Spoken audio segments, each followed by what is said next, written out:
Oh my gosh, it's Hotline League episode 184. I am so excited to be here with all of you because it is officially playoffs time.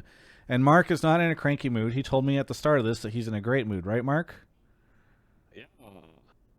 What? What? You kind of cut out there for a second. Said yeah. Okay, there we go.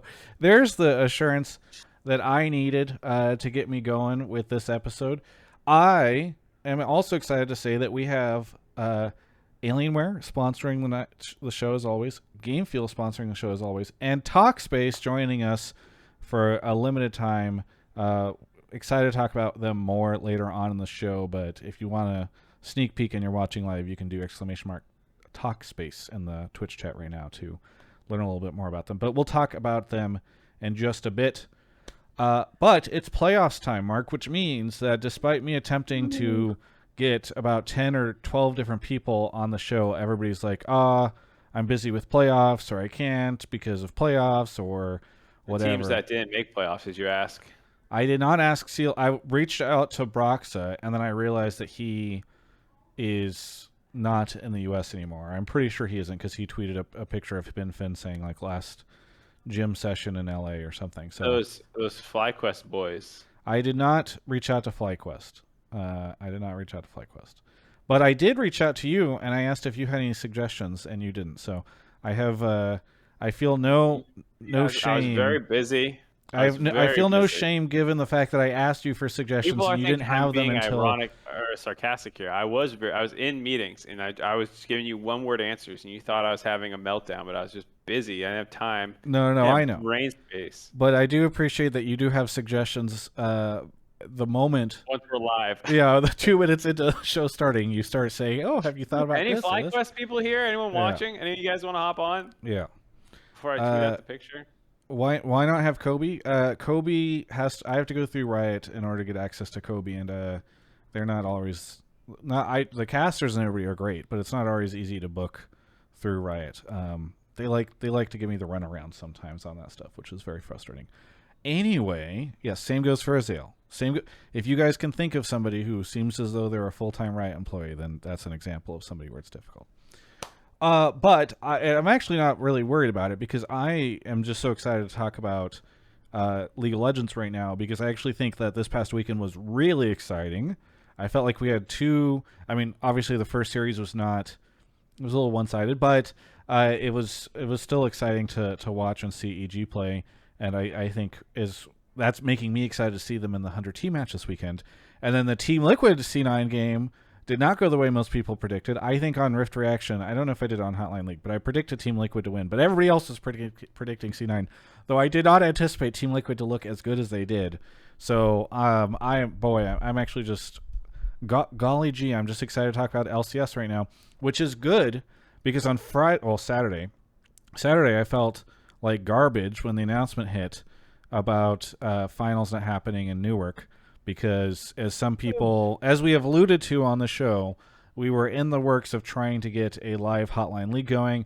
To be fair, it was looking a little rough towards the... It was going to happen until this just fell apart. It was looking a little rough towards the end, but I was considering just taking... We were going to move heaven and earth to make it happen, but what can you do? But that's why Travis is going to be doing one in Los Angeles. Yes, by myself. Yes. I'm pretty excited to see how things go in Los Angeles, even though I'm really, really, really bummed about finals not happening in Newark. And I don't know. That actually was a little soul crushing for me. But I've bounced back, and I'm ready for this episode. Mark, how have you been? They told us in Slack on Friday, but I didn't check Slack on Friday. So I found out Saturday morning when the announcement went live. And then I was like, all right, let's do a show. Yes. I'm realizing right now that I forgot to grab a game fuel from the fridge because I'm in between game fuel fridges right now, and so I have my game fuel in the main fridge. So, Mark, I'm going to ask for a favor. Can you want me to fill? Yes. I'll be right back. I can't, but Nyako can. Can't you, baby boy? Can't you, little baby boy? You like a little pink nose wub? Oh, you like a little pink nose wub, huh? Huh? You like smooches on your head? Huh? You like your head rubbed?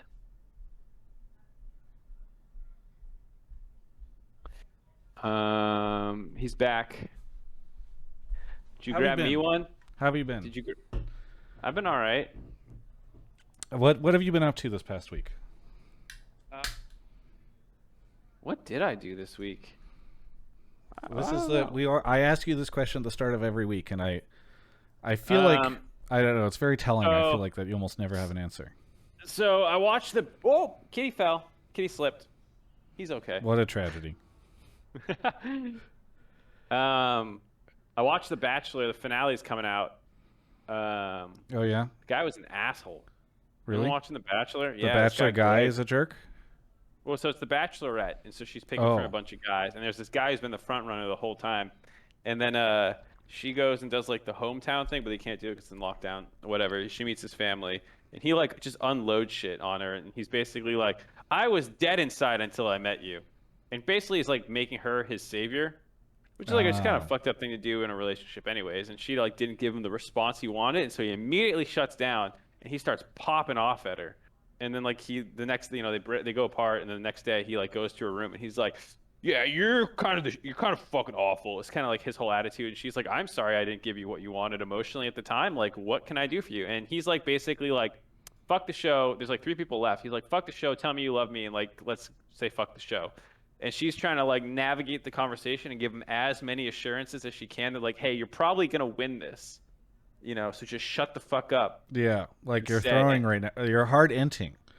he's hard. He actually Yeah. left the show. He was like, you clearly don't love me because you won't tell me right now. Oh boy. And he was just really emotionally manipulative and shitty. So I don't know. That was a crazy episode. I've been watching White Lotus. I think White Lotus is fucking incredible. What is And I White think Lotus? An anime? no, it's on HBO. Oh. It's a comedy. You would really like White Lotus. Oh really? Yeah, it's like a bunch of guests go to this really high-end resort in Hawaii, and like Oh, it's guys, another reality TV show. I don't tend to like reality no, TV. it's not reality. Oh, sorry. Continue. Did I say reality, Travis? Mark, it's good vibes episode, please. I say it was reality. No, it's just like really awkward humor, but it's like very critical of like rich white people, and so it's just Okay. like, but like what I love about how it's written is like most shows, have like a plot. There's basically no plot to this. Like there's plot elements, but like, and they do a little thing to give you a little bit of plot right at the beginning, but realistically, you're just following these characters around as they go from like situation to situation, being so fucking oblivious and awful. But it's so funny. It's like so well written because like most shows, like we were talking about this. Like when you're writing a scene, you're like Yeah. in late, out early kind of thing. You remember that saying? Yeah. This show's like, man, fuck that shit. We're gonna stay with these people for this whole conversation, and they don't pull any punches. So when things get awkward, you're just like, fuck. It's great. I've been watching Ted Lasso. The show is boring. Empire, you're fucking boring if you can't find the humor in it. Mark, stop. It's too early for you to be picking fights with Twitch chat. I've been watching Ted Hey, Lasso, Trisha, I'm picking it with a coach. and I really like Ted Lasso. It's a little corny and a little cheesy, and it's almost a little too corny and cheesy for me. But again, trying to get those positive vibes lately, and so I've been kind of okay with it. But I've liked Ted Lasso a lot. It's really good. I don't really like Jason Sudeikis He's very different in this. in this. Yes. Okay. Because I feel like he always plays the same kind of guy. I don't Like think a so. a little quippy, but kind of positive. Like the guy he plays in Horrible Bosses, I feel like is how he always is in every show. Well, Every in movie this, I've seen him he's in. like full positive. Is kind of the way he is. Like he's very much. He's like mega goody two shoes, but he's surrounded by a bunch of like jerks. It's also like I don't tend to like sports stuff too much, like sports shows and all that. And so when I do find something, I like it because it feels very, like all the corollaries to esports or whatever become really fun. So I would give Ted Lasso coach of the split, like Peter Dunn got if that was the case, because it's People are fun. telling me I like it. I feel like people don't know what I like. I don't know. I think it's a show that you could watch with Ashley and you guys would like it, but I don't think it's something that I would imagine you would choose on your own. But it is like something fun to watch with somebody if you're just trying to chill out in the evening. That's the way I would put it. I can't Anyway, imagine. Whatever. the show's been going for 10 minutes. So maybe we should talk about League of Legends. Well, don't ask me how my week's going then if you want to know about League of Legends. No, I like this. In fact, I mean, I think it would be fun if the show was literally just half you and I bullshitting about random stuff. But Put up a Twitch poll. How much longer should we bullshit not about League of Legends? Yeah. The problem is the Twitch audience, I think, they're much more down for like the casual jibber jabber because that's what so much of Twitch is, but the YouTube audience chatting section. Yeah. They get real mad. Anyway, okay, so there's a lot to talk about this week. So finals Dune's coming out soon. I watched The Green Knight. Oh, I want to see that. I'm trying to find somebody to see it with. I messaged Broden because he loves A24 films, and me too. I love A24. I didn't love it. There were parts I liked and parts I didn't, and it was trying to be too artsy. And I didn't know the original Green Knight story, and then when I looked it up, I was like, I don't know why they changed some of the things they changed. But, well, spoilers. They changed some things. Did you watch the Green? Do you know the Green Knight story? They have a Green Knight in Total War Warhammer, which is based off of the Green Knight, I believe, because there's a faction called Bretonia. Anyway, Mark, we have All Pro, we have MVP, That's not out yet. Oh yeah, we don't have, but I mean, people could start to make speculations on it based off of who. Was there ever been a time where All Pro was not the person who won in their category? Where MVP was not somebody who won All Pro? No, I don't think so. So that's a good point. Yeah. So I think that means you're down to like 5 candidates, as much as like the Twitter. Realistically, I mean, you can look. Oh, go ahead. I was gonna say, if you look at the point totals of the players as well, you can probably guess. You know, like Core JJ is technically first All Pro, but he had like 68 points, and the person right beneath him had like 65. So he's barely All Pro. Versus like FBI is like 120 points. Did you have Core JJ in your support stuff, in your support voting? I did not. I don't remember. Support was really hard because between Vulcan, Huhi, Core JJ, Ignar, and Sword Art, you had like 5 decent choices. Yeah. I don't exactly remember. Yeah. I definitely didn't have him first All Pro. He might have been my third. I did not have him on any of them, and I was thankful for that because whenever he landed first, the subreddit was very much up in arms about how he shouldn't have even been there. And then, as always, they blame media, which, like, by the way, I'm not even saying they're necessarily wrong. There's a lot of goofy votes that happen in media, but rarely does media ever push something in a different direction. And I'm pretty sure Core JJ was either third or not even on it if you don't include media or something. I forget what it was. Well, so people say, oh, media troll, and they do sometimes. But players and coaches sometimes have some absolute stinkers too. And I didn't check the ballot this year, so I don't know for sure if anyone did this. But like, you will see players and coaches vote very strategically sometimes, or just absolutely punt it and not give a fuck. And I think it was like I think one of the co-streams was talking about it, and they were saying that like when they were voters, they never took it seriously. Whereas like I feel like some of the media and some of the like I know the Riot team takes it very seriously. I mean, you know how I take it seriously because I end up like having discussions about it with you or other people just to like gut check. Because one year I fucked up, and I think it was the last year where I didn't double check. I didn't message somebody and say, and Tactical, I didn't vote for Tactical whenever he was supposed to get something, and I felt really bad about it because I was just I fucked up for the rookie. I didn't realize Neo was a rookie, and like I just blindly missed him when I was like scrolling through, because my first 2 rookie votes I think are the obvious 2. I won't say who I voted for because I don't think it's out yet, but you know, there's basically Danny and Afro in a 2-horse race, I'd say. Danny and a Blaze Olive, excuse me, and then I forgot about Neo. And I feel like there's another option that someone else said later where I was like, oh yeah, it's even Revenge better. was also on the ballot. So I put Revenge, and no offense to Revenge, but like upon further review, I think I actually might have bumped him for someone else, but I just forgot. Yeah. Well, regardless, we can talk about that. The FTX stuff came out. I don't know if anybody wants to call in on that, but I feel like there's been some pretty strong responses to the FTX announcement. I would say it was less strong than I had anticipated. Oh, really? You thought there was going to be more pushback? I think people don't tend to care as much about the sponsor stuff, but I know this crowd does because I tend to. So like I think Well, I feel like I've seen a lot of conversation this year about sponsor integrations, yeah. and then this got announced, and there were a lot of comments in that thread, but the thread itself didn't like blow up. I thought it was going to be top of Reddit, tons of I comments, but have always really been like a big supporter of sponsors coming in, and I am not saying I am against the FTX thing.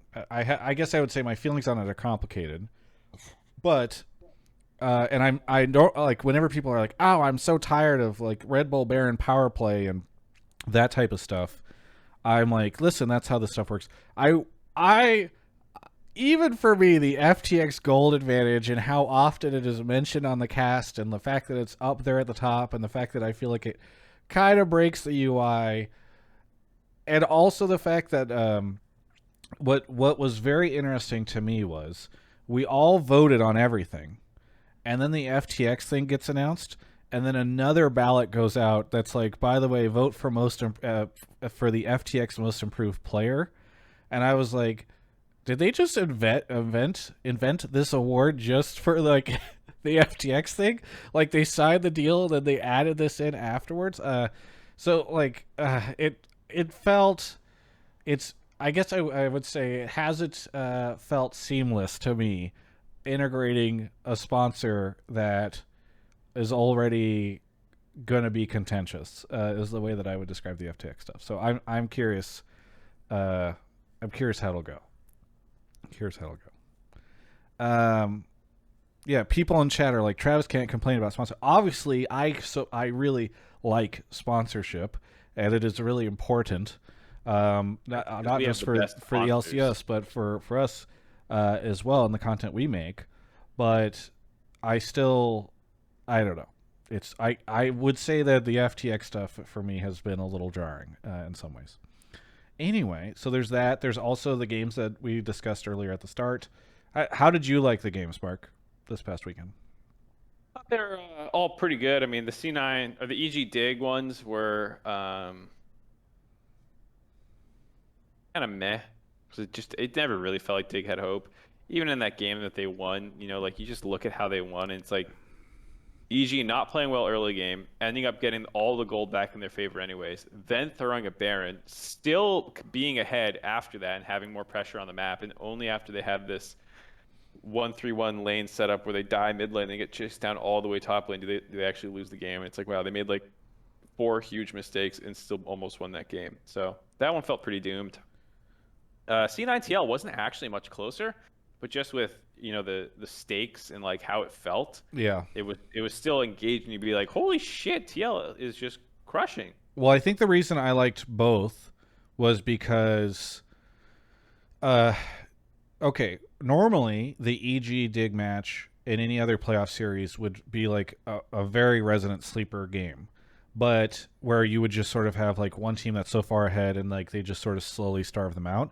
But I liked that those games were at least like there was a lot of fighting, a lot of back and forth. You could tell that like Dig wasn't just like going down without a fight, even though I don't think anyone thought that they were going to be, winning. At least the games were entertaining. And then I think for me, just seeing Team Liquid come out the gate and play so differently than they had. I mean, this is a team, obviously it's changed a lot over the past year, but last year going into Worlds, people were just like, God damn, Team Liquid plays so boring and passive and all that stuff. And so I think just the fact that they were doing some interesting stuff in the Cloud9 match is exciting. Just look at their last game against C9 in the regular season, where they went Jace, Ezreal, Azir.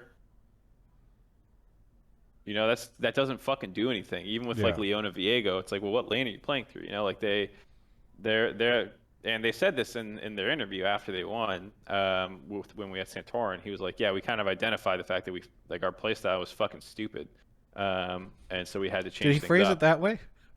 Yeah, he's actually more aggressive. Okay. I dialed it back there. Gotcha. Santorin. He's just Yeah, a yeah. huge rage. He's just filled with expletives. Yeah. Unbridled rage. Yes. Okay. No, but he was just saying that like they identified themselves that like the way they were playing the game was not good, and so they kind of retooled themselves in a week, which is impressive. Yeah, I don't know. I'm just excited to see what that team does going forward. Were you aware at all of the sort of micro drama around Run It this past week? No, I didn't see any of that. Yeah. So Tim, so we did this for spring as well, and I feel bad because I put Tim up to this, but I asked him to predict to do like a full bracket prediction, like what is going to happen for all of playoffs, and Tim predicted C9 to beat TL, and then C9 to beat TSM, sending TSM to the losers bracket, where he predicted TL to beat TSM. So TSM not making it to Worlds, and then people very upset for about what the context here, which I put in the Reddit thread, and so I don't know if people saw this, but like TSM fans, of course. well, it's like a 6 minute long video, and you have to predict every match, and so he just sort of speed runs it by giving like a very simple reason every time, and then people get angry because they're like, you're just predicting this for this reason? What shit analysis? You know what I mean? Like, when in reality, if he feels this way, he should, under normal circumstances, you know, it's like a 5 minute conversation maybe about it, or even longer for each match. But people were really upset because in part for the idea of TL beating TSM, because I think TSM is like 5-0 against them in the regular split in summer. Yeah, just like everyone was upset when people predicted TL to beat TSM in spring because they had beaten them both times in the regular season, and then TSM lost 2 best-of-5s to TL, and one of them involved Armeo. You're right. Well, people, yeah, so the video has got close to like a 50-50 like to dislike ratio, and the Reddit thread had like 4 upvotes, but like 50 or 60 comments. So it's just very funny. So it never made it to the front page but like people just very upset. So, and to be clear, I would not, like, I still predict and would believe that TSM will go to Worlds, but it's very interesting because the main point I was making, because Tim was out in the woods camping with his family, so he couldn't even like defend his honor.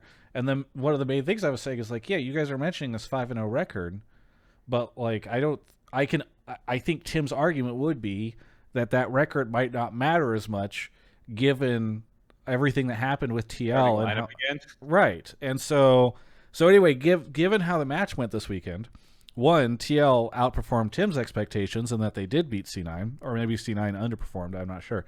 But I am very excited to see how the TSM TL match goes, because maybe TSM will win, but I definitely don't think that this is going to be as one-sided as people probably predicted before. If you know, assuming a TSM TL match at some point in time.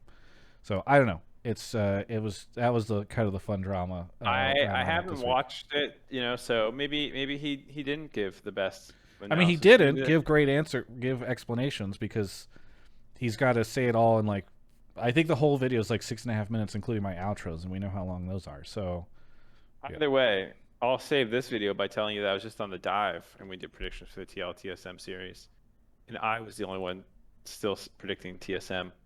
Oh, really? Spoilers. Yep. Well, minor. I feel like TSM fans think that we don't like them, but I feel like if you go back and check a lot of things I say about them, I'm usually all up over them. I mean, I'm still predicting them to go to Worlds. I said that they were never going to lose first place, and they made me look like a fucking idiot. So yeah. I like TSM, and I like the players especially. I really enjoy, and I've had fun doing the long form interviews with them. But it's tough, because I do feel like if TSM, unless TSM is doing really poorly, and you ever criticize them, I think TSM fans just tend to have like a chip on their shoulder. They I don't know. Anyway, so we can talk about that. There's a lot to talk about. Am I forgetting anything, Mark or chat? I mean, I don't know if you cared about it. The graphic of the broadcast graphic. Yeah. What were the players again on that? It was Impact and Fate God. Yes. I thought that was very funny. Admittedly, I was watching. I think part of the reason it was worse is that it shows up on co-streams, but the audio of like High talking about it does not show up on co-streams. So I'm watching the Double F Sneaky Meteos co-stream, and they just look at this graphic and they're like, "What the hell is this?" And then who was it? Was it Revenge? I think Revenge and High got into a conversation about it on Twitter. I liked someone in Twitch chat mentioned this, but like, it undersold Impact actually, because then Impact took the graphic and paint wrote in more of his accomplishments. He's like a 13-time LCS playoff qualifier. Yeah, I forget what it is. I didn't. You know how it is. I've been trying to avoid conflict on Twitter, and people will misinterpret things that you do.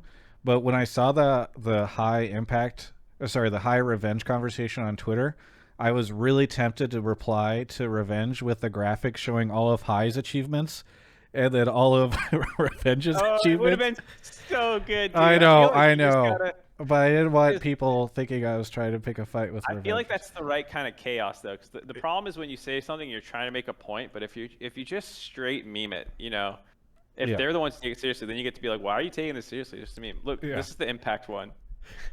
Where where are you linking it? On Skype. Okay, I was sending you on Skype. You gotta pull it up on because if people haven't seen it, it's so funny. Like the graphic is already brutal. Impact took it and just put on more. Let me see if I can pull this up. 1 second, everybody. We have been getting more heat lately. Oh, I love the the MS Paint stuff. That's pretty good. Yeah, he slaps on his LCK championships, his 13 playoff qualifiers, 6 LCS finalists. That's such a banger. I've been really enjoying Impact lately. I did an interview with him that went up on the channel today. Yeah, just fix that for you, FTFY. I did an interview with him this week that went long where he was talking a lot about stuff. He said he was really happy that Jiizuke got All Pro, but he was memeing on him because he's like, yeah, I saw a Twitter poll where people were asking if Jiizuke deserves MVP and he got 6%. So I told him, no, bro, it's doomed, it's over, or whatever. It's very funny. Okay. Yeah, they seem like they get along well. Well, NOPB in chat says get to the callers. So I guess we got to stop having fun, Mark. All right, time to talk to some callers. EG Prodigy won 2-0 today. So if you guys want to guess the talk LCS, Peter, are you saying you'll come on with no? I messaged Peter and invited him on the show. And he said, I'm going to read his message. This is Peter Dunn, everybody, not Double. Sounds like he's saying he got off early. He said, can't today, sorry. That was his only reply. So if he's trying to get on the show now, I just want everybody to know that this is a man who previously... But he's explaining it well now. He's saying he had to watch Amateur, but they 2-0'd quick, and now he's like, well, I guess I'm done.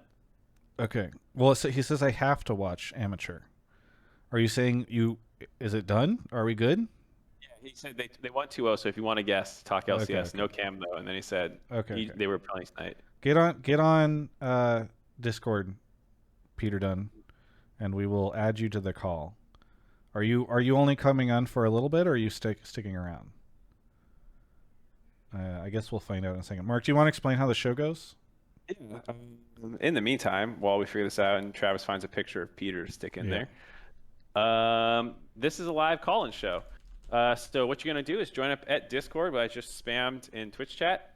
When you get there, go ahead and join the Pleb Calls or Pleb Calls 2 voice channels. Mute your microphone, please, once you get in there. No mouth breathers.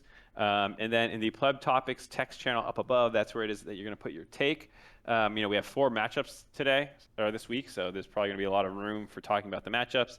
Some all-pro topics, so I think I already grabbed one for that. So, some of these are going quick. Go ahead, put your topic in there. If I like it, I'll pull you into the waiting room where you'll hang out until it's your turn to come on air. And then we'll chat for a little bit. Or I'll talk to you in the waiting room to make sure that your microphone's good. And then I'll pull you on air. Anyways. I tried to find the most wild picture of him I could find on Google Images. And this is what I got. That's the most wild picture? Well, I just... everything else he's very professional looking in. So I was trying to find one... I'm punishing him for not... oops, there we go.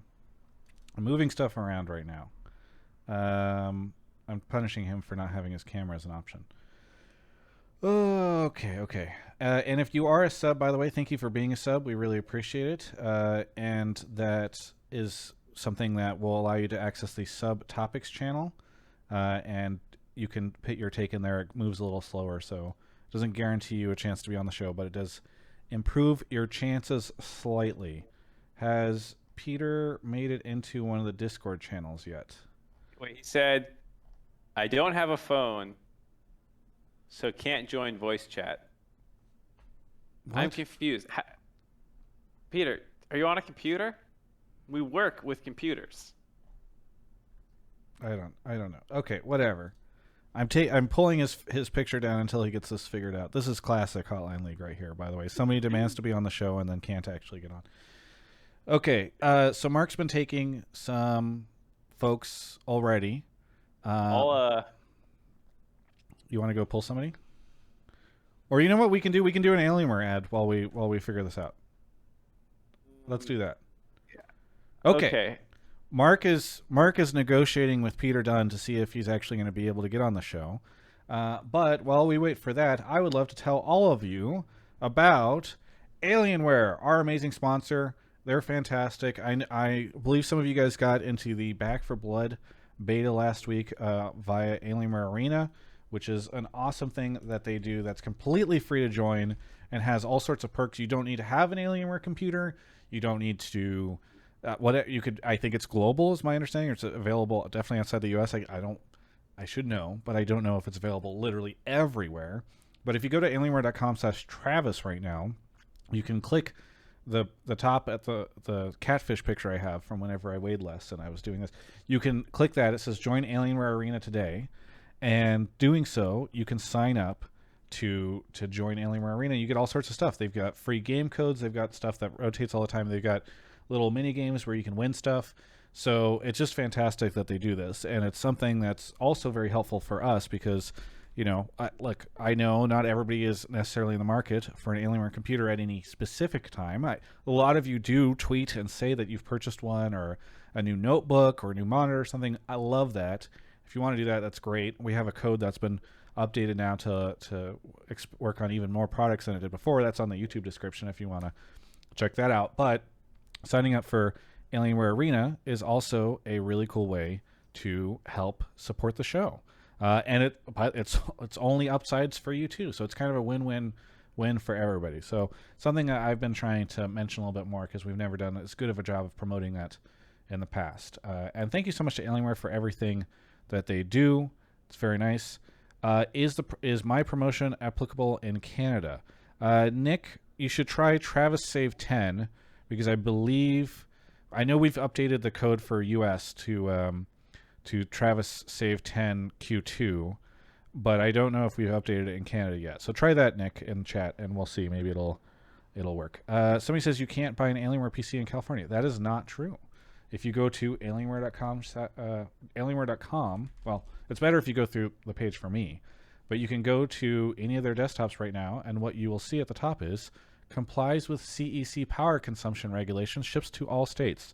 So don't believe everything you read in Twitch chat, because some of these people, like T-Bone, might not have the latest information. T-Bone, you're embarrassing yourself in front of T-Bone. That's an Arrested Development reference. How's it going, Mark?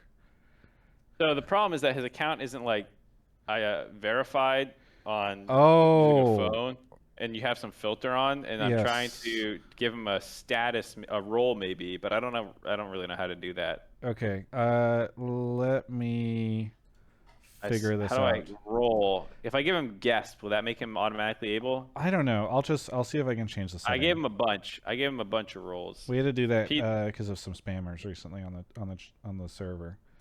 You gave him a bunch of roles. I'm a little nervous about what he can do now, but I think I'm not sure if that will override it. So let me see if I can change it. Mark, what do you think of the games coming up soon this weekend? They're going to be great. That's all I got. That's all you got? I assume you said more about them on the dive, so... Yeah, let me go get a caller. Just sit in the room with us while we figure this out. Great. Mark is off grabbing the caller. I am trying to move heaven and earth for Peter Dunn, who apparently does not have a phone number, which seems like an oversight on his part because phones are helpful. in this modern age that we're all in. Looks like our... Oh, wait. No, not yet. Mark is still not here. By the way, I saw Red Rain Final Fantasy 14 in the chat. Good to see you again, buddy. Seems like your game is really popping off these days. Okay. Peter Dunn says it works. We're going to move him to on air. Hi, Peter. Can you hear us? Can you hear me? You're muted. I'm going to wait. I can hear you. Really sorry about that. No, you're good. Welcome to the show. Thank you. I'm sorry about that. My priority has to be to my amateur team because they're playing today. But Yes. thankfully, they had a clean series. So You're not even the amateur coach. yeah, but I still watch the team. I mean, maybe the next Danny's in there. Yes. Well, either way, congratulations on Coach of the Split. How's that been for you? Not too bad, although, I think it's a bit weird to give Coach of the Split before playoffs. So I mean, you give everything before playoffs, right? It's all based off of regular season play. Yeah. So I would gladly trade in my Coach of the Split for a World's qualification or like an LCS title. So Yes. Well, Something about the Coach of the Split coming up too, so don't worry. yeah. Coaching staff of the Split, I guess I should say, so we can be inclusive of all the other wonderful people that have worked with you to make that a success.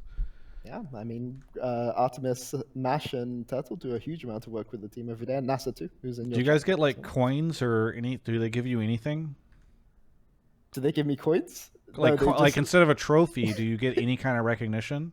Oh, there's like a silver, like a see-through crystal, like mini trophy thing, but I think EG take that. So. Oh, really? But you got it. I mean, it's a coaching staff. It's not Coach of the Split. It's a coaching staff of the Split. Yeah, but like how the people in traditional sports talk about like coaching trees and like, Yeah. I feel like you should have it. All right. Maybe. Well, whatever. Anyway, is our first... Oh, I just pulled him in. Okay, that makes sense. Tom Solo Mid is here, clearly under disguise. Tom Solo Mid, where are you calling from? I'm calling from Long Island. From Long Island. What do you want to talk about on the show? Okay, I'd just like to say I put this split on before I knew Peter was going to be on the show, but my take is to be fair, I pulled you before I knew Peter was going to be on the show. This is just hilarious. My take is that Bjergsen and TSM deserved coaching staff of the split. I agree. Wait, okay. I voted first team for them. So I did see your ballot. Okay, why do you think they deserve it? I think that on aggregate, I think that even if you look at like the voting of like who got like all pro player wise, I think that TSM actually has lower standing players all around. Like I think that most people wouldn't even put Lost on the top 3, while I think that most people would put every position on Evil Genius except for maybe Jungle in the top 3. Okay, but where would you have ranked EG and TSM at the start of the year or at the start of the split in terms of potential if you were only looking at their players? Wait, start of the year or start of the split? I mean, in either situation. Well, I think that I had TSM TSM was kind of like the one where nobody really knew how they were going to do because it seemed like it could either implode or do really well. So TSM, I had top 3 probably, and then Evil Geniuses at the start of the year, I had like 5th or 4th. But Peter, you joined Evil Geniuses halfway through the year, right? Or am I wrong in that? So I was there halfway through. So I was their coach from November, but I was only able to get into the US. Okay, that's what it March. was. Yeah.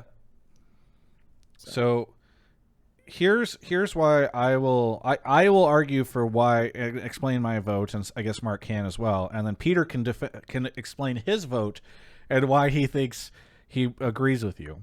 Because here's the challenge I would have to you, caller, is like when I looked at the TSM players, I think like these guys, and this, by the way, it's not a slight against Bjergsen, okay? I'm not trying to I'm not saying TSM sucks, Bjergsen sucks. Please don't come at me and ratio my YouTube video.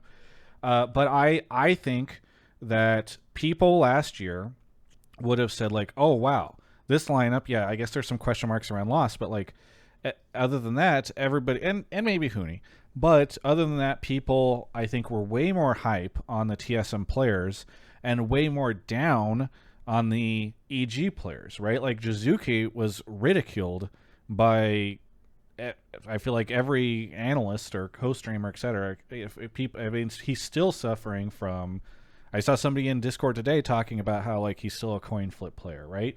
And I think people thought Sven was washed, and across the board, I just feel like people were not did not have a lot of faith in the EG players, and I certainly didn't have a huge amount of faith in the lineup.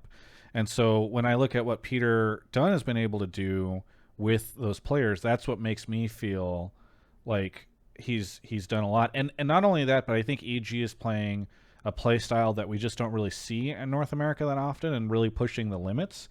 And I think it's been tough to get NA players to have the courage to kind of go against this sort of more defensive passive style that people talk about, the LCS being mired in, especially the top teams for a long time. So that's a lot of the reasons why I was so big on the EG coaching staff. Mark who's yawning. Wake up. Get a drink of game flow. I feel like I voted EG because from spring to summer is the biggest change. Coaching staff for the split. And so I think Bjerg and the team did incredible in the first half of the year, going from not looking great in lock-in in the first couple weeks of the LCS to being the third place team. And I think I might have voted for them even then. I can't exactly remember.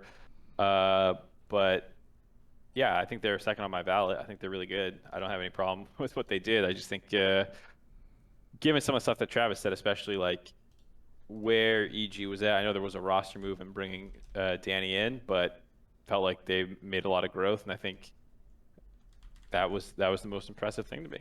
So yeah, I disagree, Caller.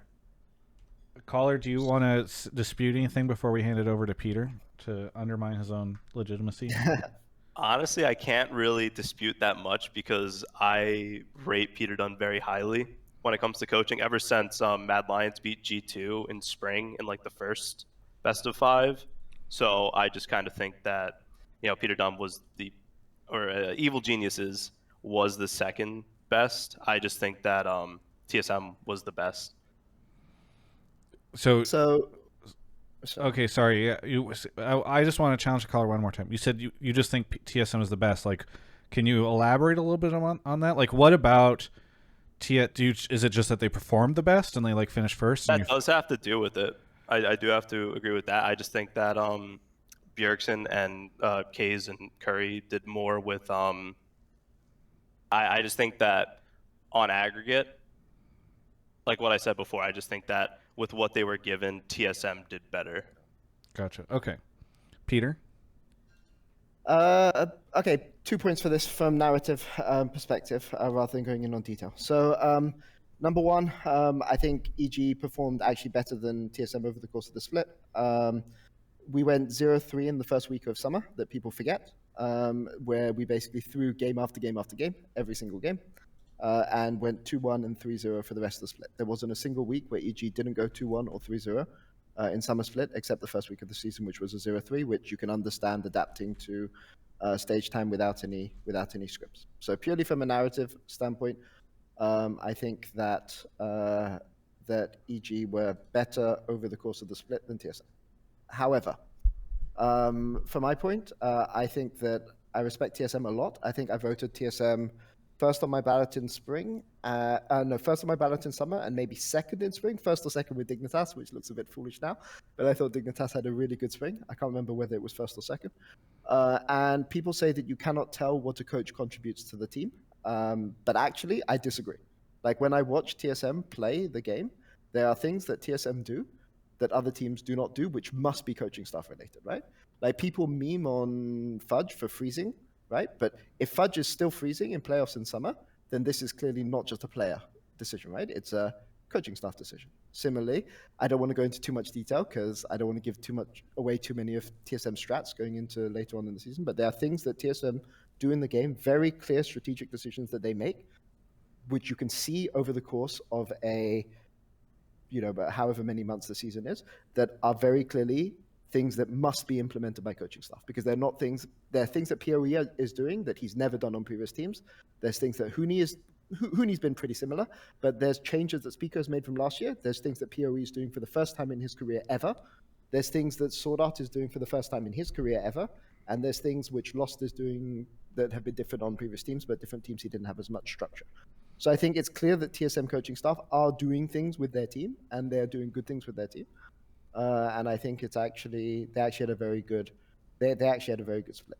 If you ask me why EG maybe should have gotten it, I think it's because I remember at the start of spring that most people were saying that EG was like a 6th place team, some even 7th place team.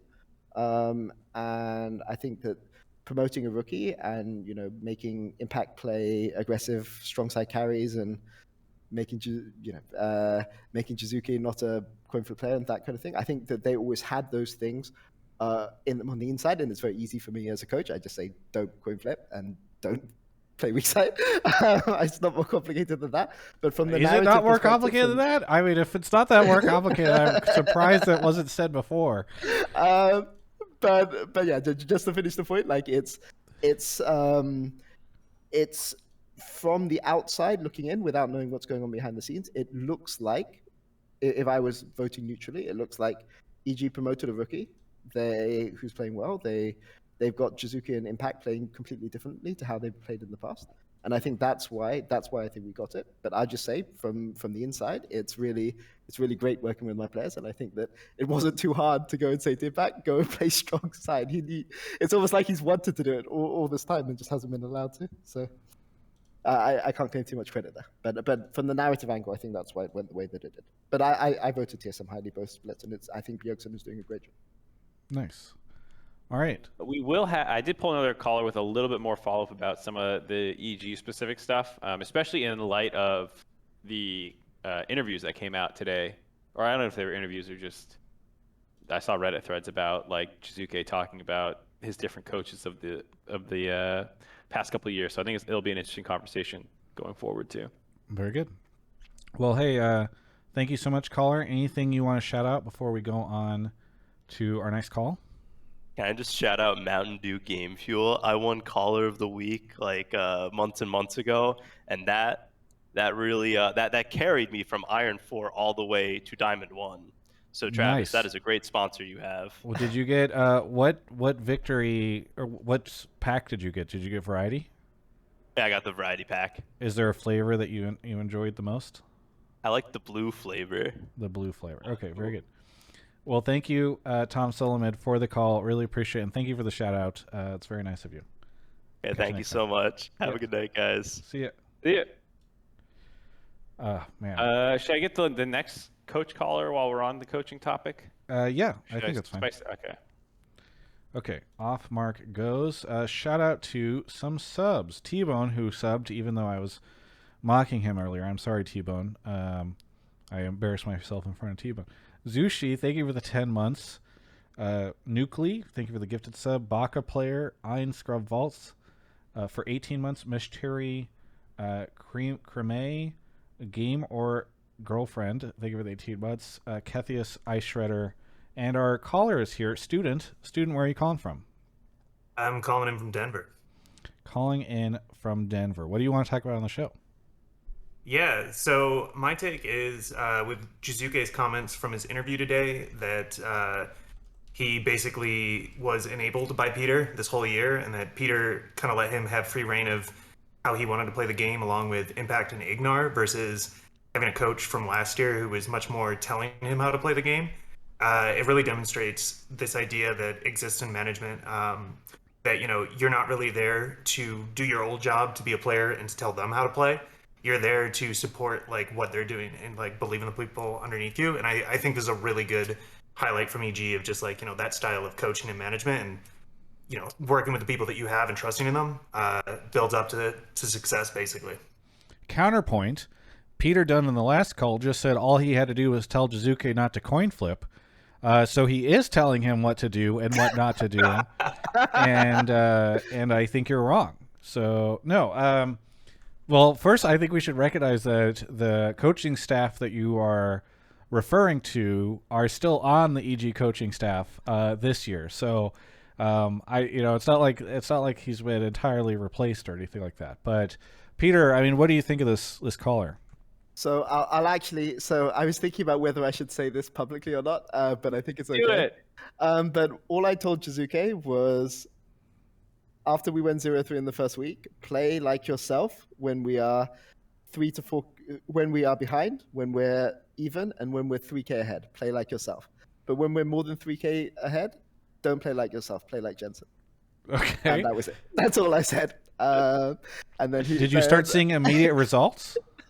I mean, that's it. Yeah, I mean that's really all I did. I mean, obviously we have discussions behind the scenes, and you know, it's a lot of fun working with these guys.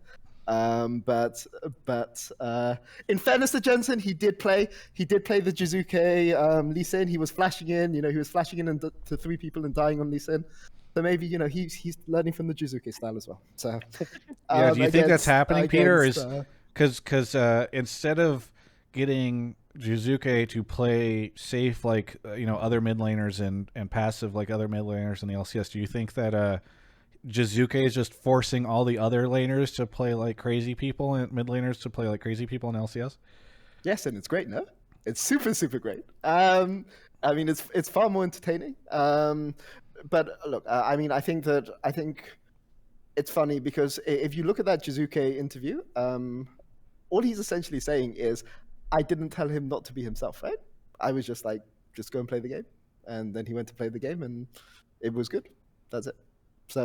So I mean, I think I'm fortunate to have such a good roster in place that all works well together. And all my job is basically to say to the players, because obviously they want to play a really high risk, high reward play, kind of play. They all have that mindset, which again, when we were building this roster, Impact was supposed to be the one who maybe counterbalanced everyone else, but he's even more crazy than Jiizuke sometimes in comms. But all that I'm doing is saying dial it back in these situations, right? You're winning 5K, you don't need to tower dive their Nexus and throw the entire game. You have 2 items on your Tristana at 12 minutes in the first game of the season. We're like 2 Drakes up, 5K ahead, something against Dignitas. You don't need to jump in and kill the guy solo on mid lane when we're 5K up. And that's kind of my job on a team like this, where everyone in the team, even Danny, just wants to jump in and fight you to the death. So I was going to ask you a little bit about that because, I mean, I know you didn't come in till March, but you were, I assume, doing remote coaching and stuff. What has changed about the team from spring to summer other than the Danny change? Because you guys are clearly playing better. Was it just that it took time for everyone to get it? Like, did people always see the game the same way, but they just, like, in the moment weren't seeing it the same way? Or were there people who had to get brought into the fold about, like, playing the game this way? So it's very hard to do remote coaching. I think that the biggest thing that I did when I came in is, so there's a champion that I don't want to talk about because we may use it in playoffs, but let's say it's a champion that you wouldn't consider to be a viable champion in the role that it is played in. And it's definitely not viable.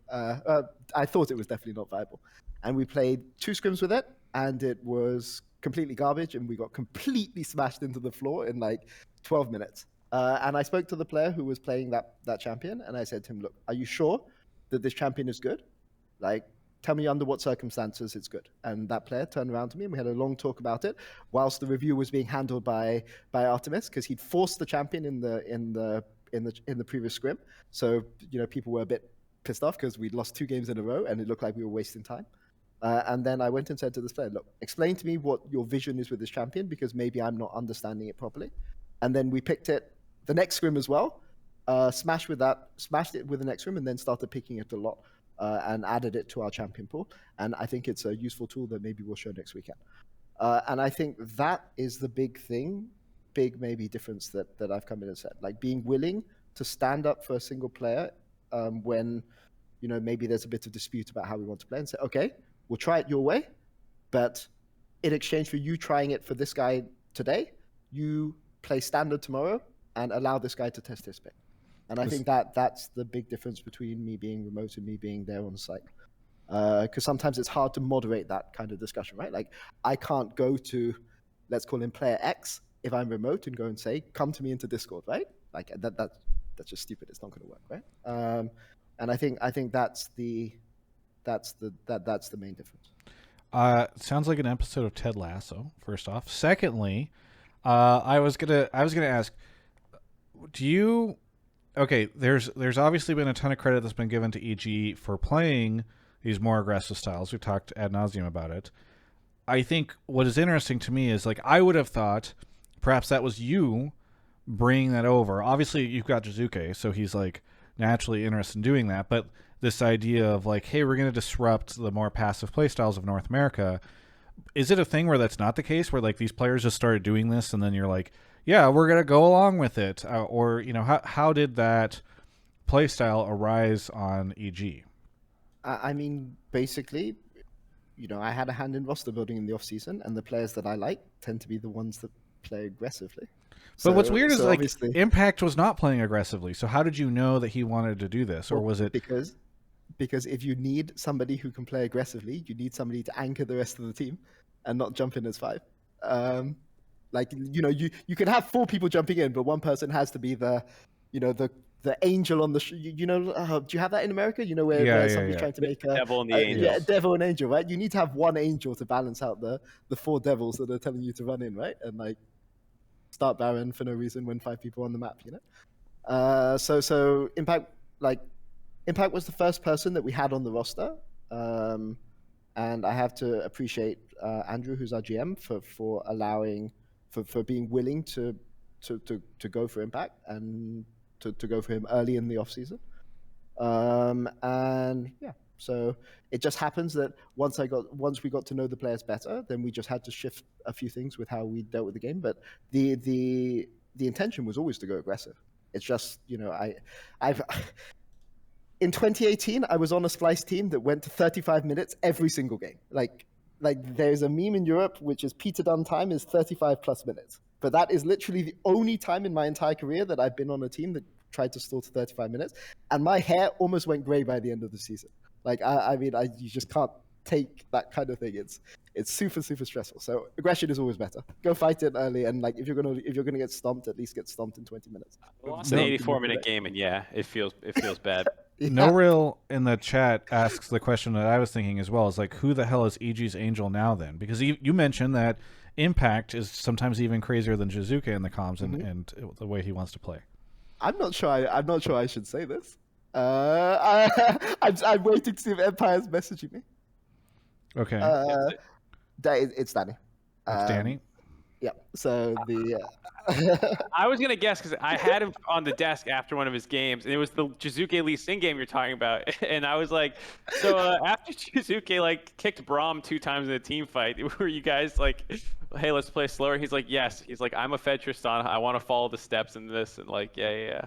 I mean, it's not always Danny, but it's primarily Danny. So yeah. I mean, sometimes it's even Jiizuke. So Mark, any other thoughts on this before I throw it back to our caller? No, I mean, I think that I hit on a lot of the stuff I was going to talk about. Yeah. Well, student, what do you think of all this? Does it just sort of validate your take already?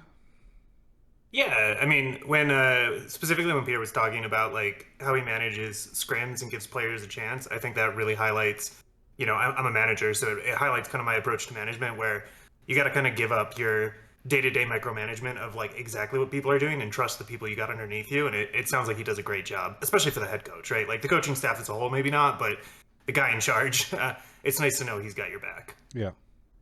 Well, thank you so much, student, for the call. Anything you want to say before we move on to the next caller? Yeah, real quick. I just want to shout out this new podcast I've been listening to lately. It's called Rift Reaction, where a man named Travis Gafford and Emily Rand, maybe you've heard of them, break down stuff that's happening around the world in League of Legends each week. It's great. Love it. And it's only 35 to 40 minutes long each time, so we're not asking you to do another 2 hours. Okay. Thank you, though, student. I appreciate that. Yeah. Thank you, guys. Yeah. Can confirm that's a fantastic podcast. You guys should all listen to it. Thank you. High praise. Praise from the head coach of the coaching staff of the Split. Thanks again, student. We'll catch you next time. Bye. Okay, on to the next caller. But yeah, by the way, if you guys want to listen to Rift Reaction, it's pretty good. I'm a big fan of doing that show with Emily, and she hard carries me every week. So thank you to, I think I got Ice Shredder, and then Michael Dew and Trevor Monreal. Thank you, everybody, for the subs. I appreciate it. I'm trying to keep things flowing. Kitkatxz is here. Is that the way to pronounce that? There's an X in there. No, just KitKat. KitKat. Okay. Where are you calling from? South Lake, Texas. Oh, from Texas. What do you want to talk about on the show? I have the take that TL 3-1 in Cloud9 was more of C9 being an absolute shit show, and I think TSM is going to 3-0 them quite convincingly on this weekend. Okay. So it was all C9 sucking, and so TL's going to get exposed this coming weekend when TSM 3-0s them. Not really exposed, because I think they're playing to their skill level. I just think TSM it's just a better team. Okay. So what I guess the two sides of this is, what makes you feel like C9 was so bad this weekend, or what was it that caused it to be C9 losing rather than TL winning in your mind? And then also, what gives you so much confidence in TSM this weekend? I think that C9, they have no cohesion. Like, they don't play as a team. Like, if you looked at all their games, so it's just a whole bunch of them making, like, split plays or them not coordinating on their dives because, like, I just saw so many failed tower dives or so many failed covers for Fudge or them trying to dive tactical in that game, I think game 1 or 2 as Ziggs.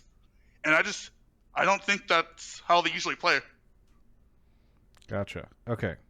And then for the TSM stuff, do you want to expand a little bit beyond just like they're the better team? I think that...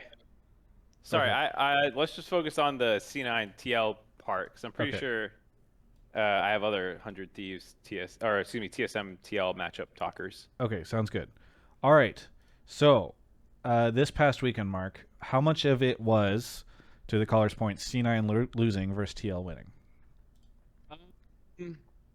I think it was mostly TL winning, but I was surprised when I was on the dive and people were so positive on TL now, because I don't think C9 looked good. I think, these were sub 30-minute games with like 7,000 gold leads, 18 minutes in, all their turrets down basically. Like, if you're playing well, I don't know if it's quite going to go that bad. So I'm a little bit actually with the caller that I don't think C9 looked impressive. I thought TL had a really smart game plan about how much they camped mid and focused on mid. Perkz has the most deaths in the league pre 15 minutes. And he actually plays relatively aggressively, so like it's very punishable. And that's basically what TL did, was they just giga camped mid. In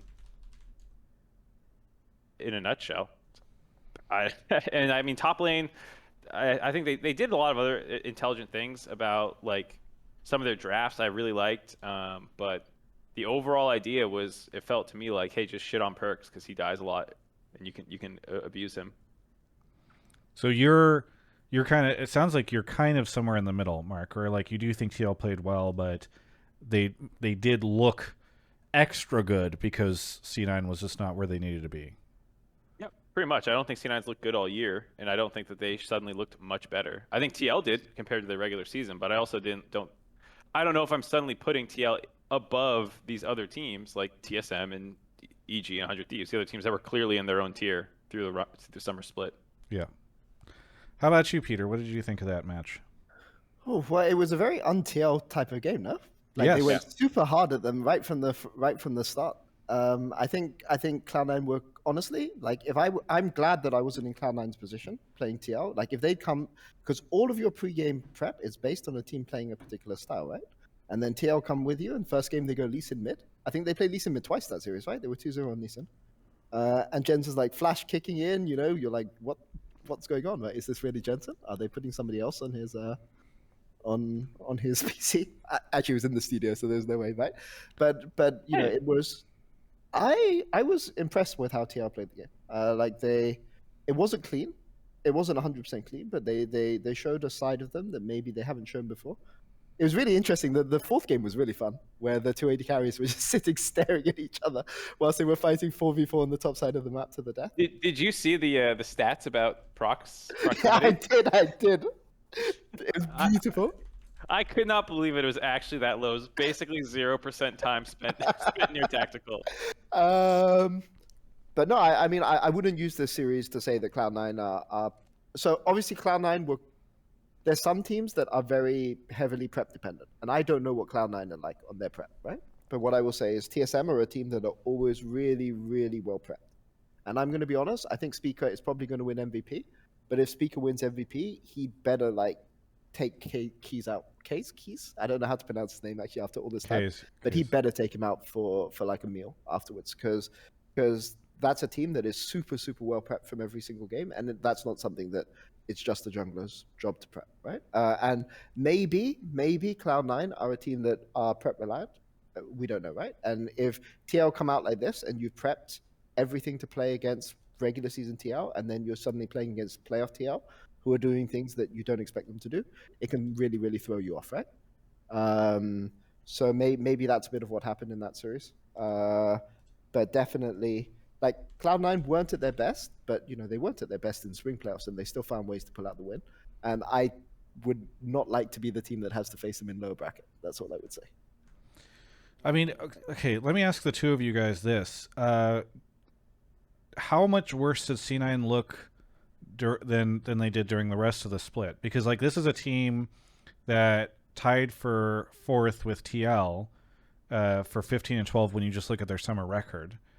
And I was an interesting thing because certainly TL seems to have justified it, but it like as we got closer to playoffs, everybody started there was that whole like, oh, they're dodging C9 so that they can face EG stuff. Like people seem to just be like, actually C9 and TL are going to be monsters in the playoffs, especially C9. And I kind of wonder if people were kind of overestimating that and like really thinking like, oh, Pirk's playoff buff or C9 playoff buff, when in reality maybe they played to the same level that they'd been playing for a lot of the LCS split. I'm curious about both your opinions on that. That's literally what I was saying, is that I don't think C9 played well. I think they played to their level right now, which is like the 5th best team in the league. And I'm saying I think TL did play well, and they beat them. That was my whole point, was that yes. C9 looked like a somewhat disjointed team that struggles. Mark, my question was, I guess, more related to, do you think that people, like, do you think it was silly of people to give them so much additional credit heading to playoffs? Because certainly they played the way they have been, but do you think like this, was it foolish for people to think that, I guess, in hindsight? Yeah, I think so. I mean, people were talking about G2 having their like little goofy moments, their happy moments in regular season after like winning championships dominantly or like whatever. I don't think C9 ever showed that they were that like incredible on that same level. So I don't know. The playoff buff thing I definitely wasn't 100% on. Yeah. Well, certainly it feels like it's playing out that way. Sorry, Peter, go ahead. I mean, C9 never looked like they're having fun, right? Even when they were winning, they never looked like they were having fun. Like, but so I think it's a different mentality. But what I will say though is when people talk about the 100 Thieves Academy game at the end of the season, and people are like, oh, they're avoiding TL playoff buff and they're avoiding C9 playoff buff. What about like Impact playoff buff or Svenskeren playoff buff or Jiizuke playoff buff or Igla playoff buff? Well, they weren't worried about Svenskeren because you're running contracts, I guess. I mean, when have they won a split past 2018? I don't remember. Didn't Impact win like last year? No, I think. Yeah. Didn't they win? Kat, are you talking about TL or are you talking about C9? Because EG weren't in the league in 2019. It's second year, right? 2020, 2021. KitKat, who were you referencing with that? Caller? No, I'm talking about Sven. I don't know. Impact's really good in playoffs. I don't see Sven performing ever since he got off C9. So. Gotcha. I mean, Yeah, I mean, Kelsey's flaming me in the chat for not being committed to any talent because I'm skipping amateur.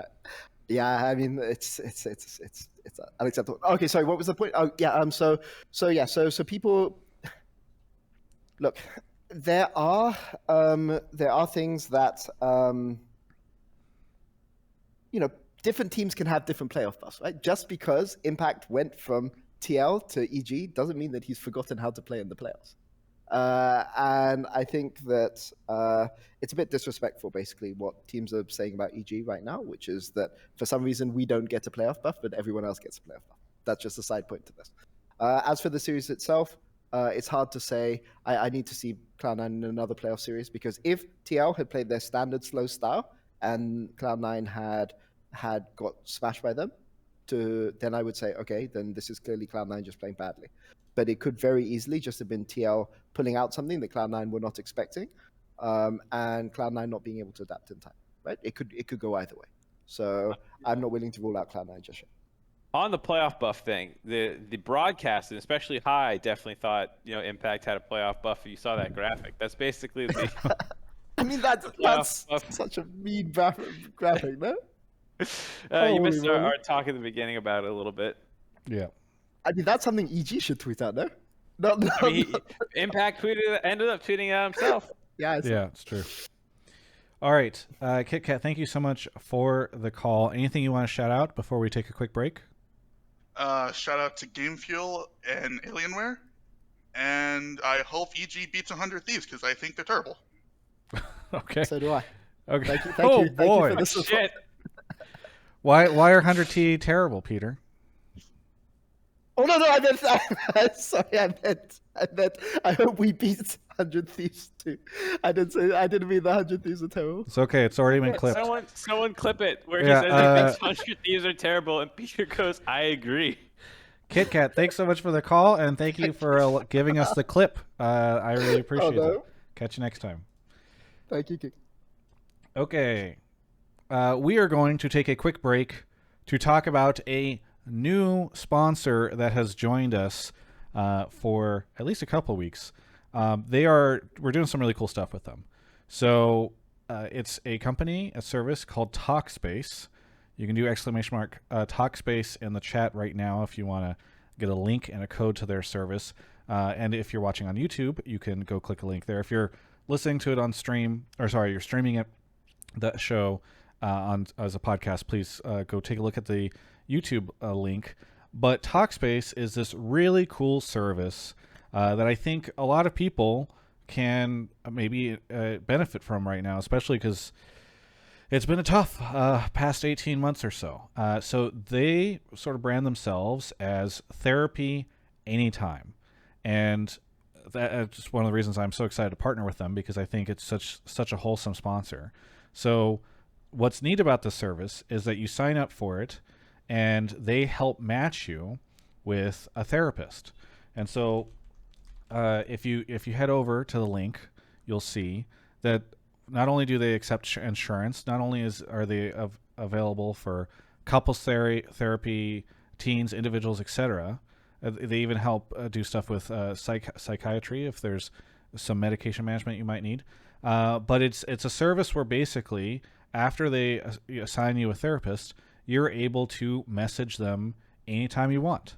And the therapist is available to reply back. They're available 5 days a week, but it's a great way for you in that moment, if you're going through something, to go ahead and open up Talkspace and shoot them a message.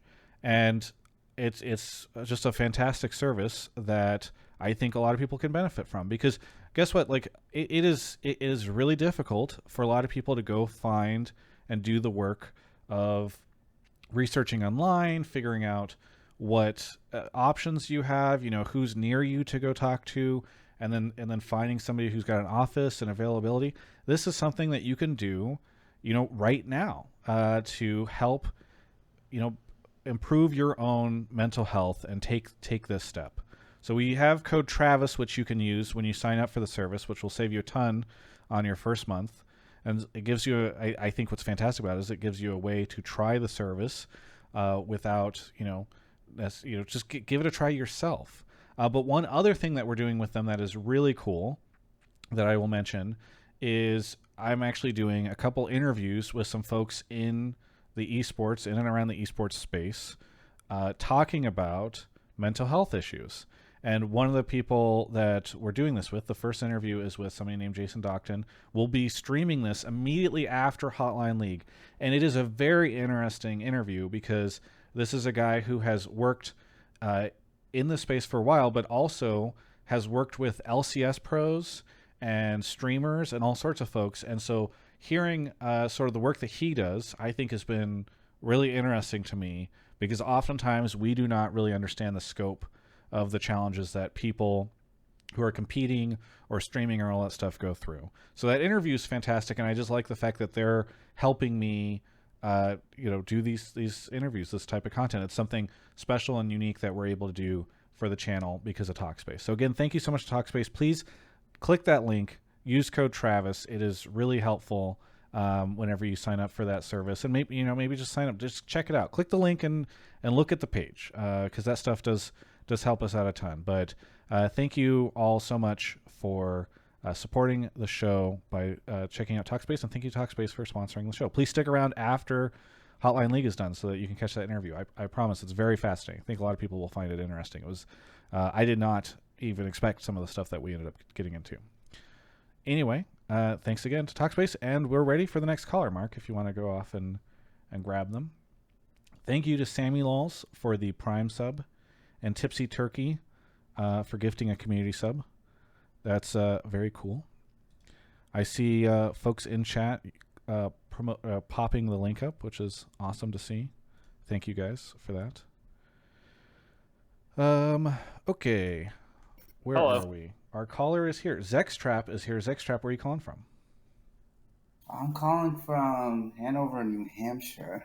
From New Hampshire. Okay, what do you want to talk about on the show? Yeah. So my take was that Dignitas and IMT and Golden Guardians later this week shouldn't be getting a ton of hate because for a lot of the players on the team, they're all like first-year LCS starters and first-year rookies are going to make mistakes. So them shitting on them, and I think obviously shitting on them is sort of bad, but I think the reason it's really bad is because I think this obstructs or like restricts local talent from developing, because if you're just going to shit on first-year rookies because they're bad, because they're just new, then no one's going to fucking want to try and play the game.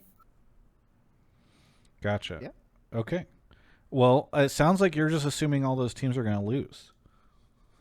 I mean, no, they might not lose, but like I think it's like if you think about the TL versus C9 game, it's sort of fair to give criticism to Perks because he cost $11 million dollars. But then like if you look at the hate that Fake God was getting in like the opposite match, then it's kind of undeserved because he's playing against literally how many accolades were there? Like 6, 7, 8. Yeah, we could pull up the graphic. World champion, like basically what I was trying to say is they're rookies and they're gonna make mistakes, and like people should like obviously they played bad, but like you shouldn't be like hang them, and bring in the next person because there literally is like nobody I'd say that's as good as the players that are on that team right now.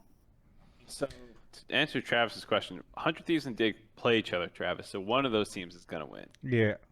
You mean 100 Thieves? Oh, excuse me. Immortals and Dig play each other. So my bad. So one of those teams is gonna win, and one of them will be safe from Flame. But I think if you look at the two Reddit threads, I agree that like it felt like Dig got shit on harder in their players than C9 players. Whereas like people were going hard on Perks and some of the play of him and the other players and stuff.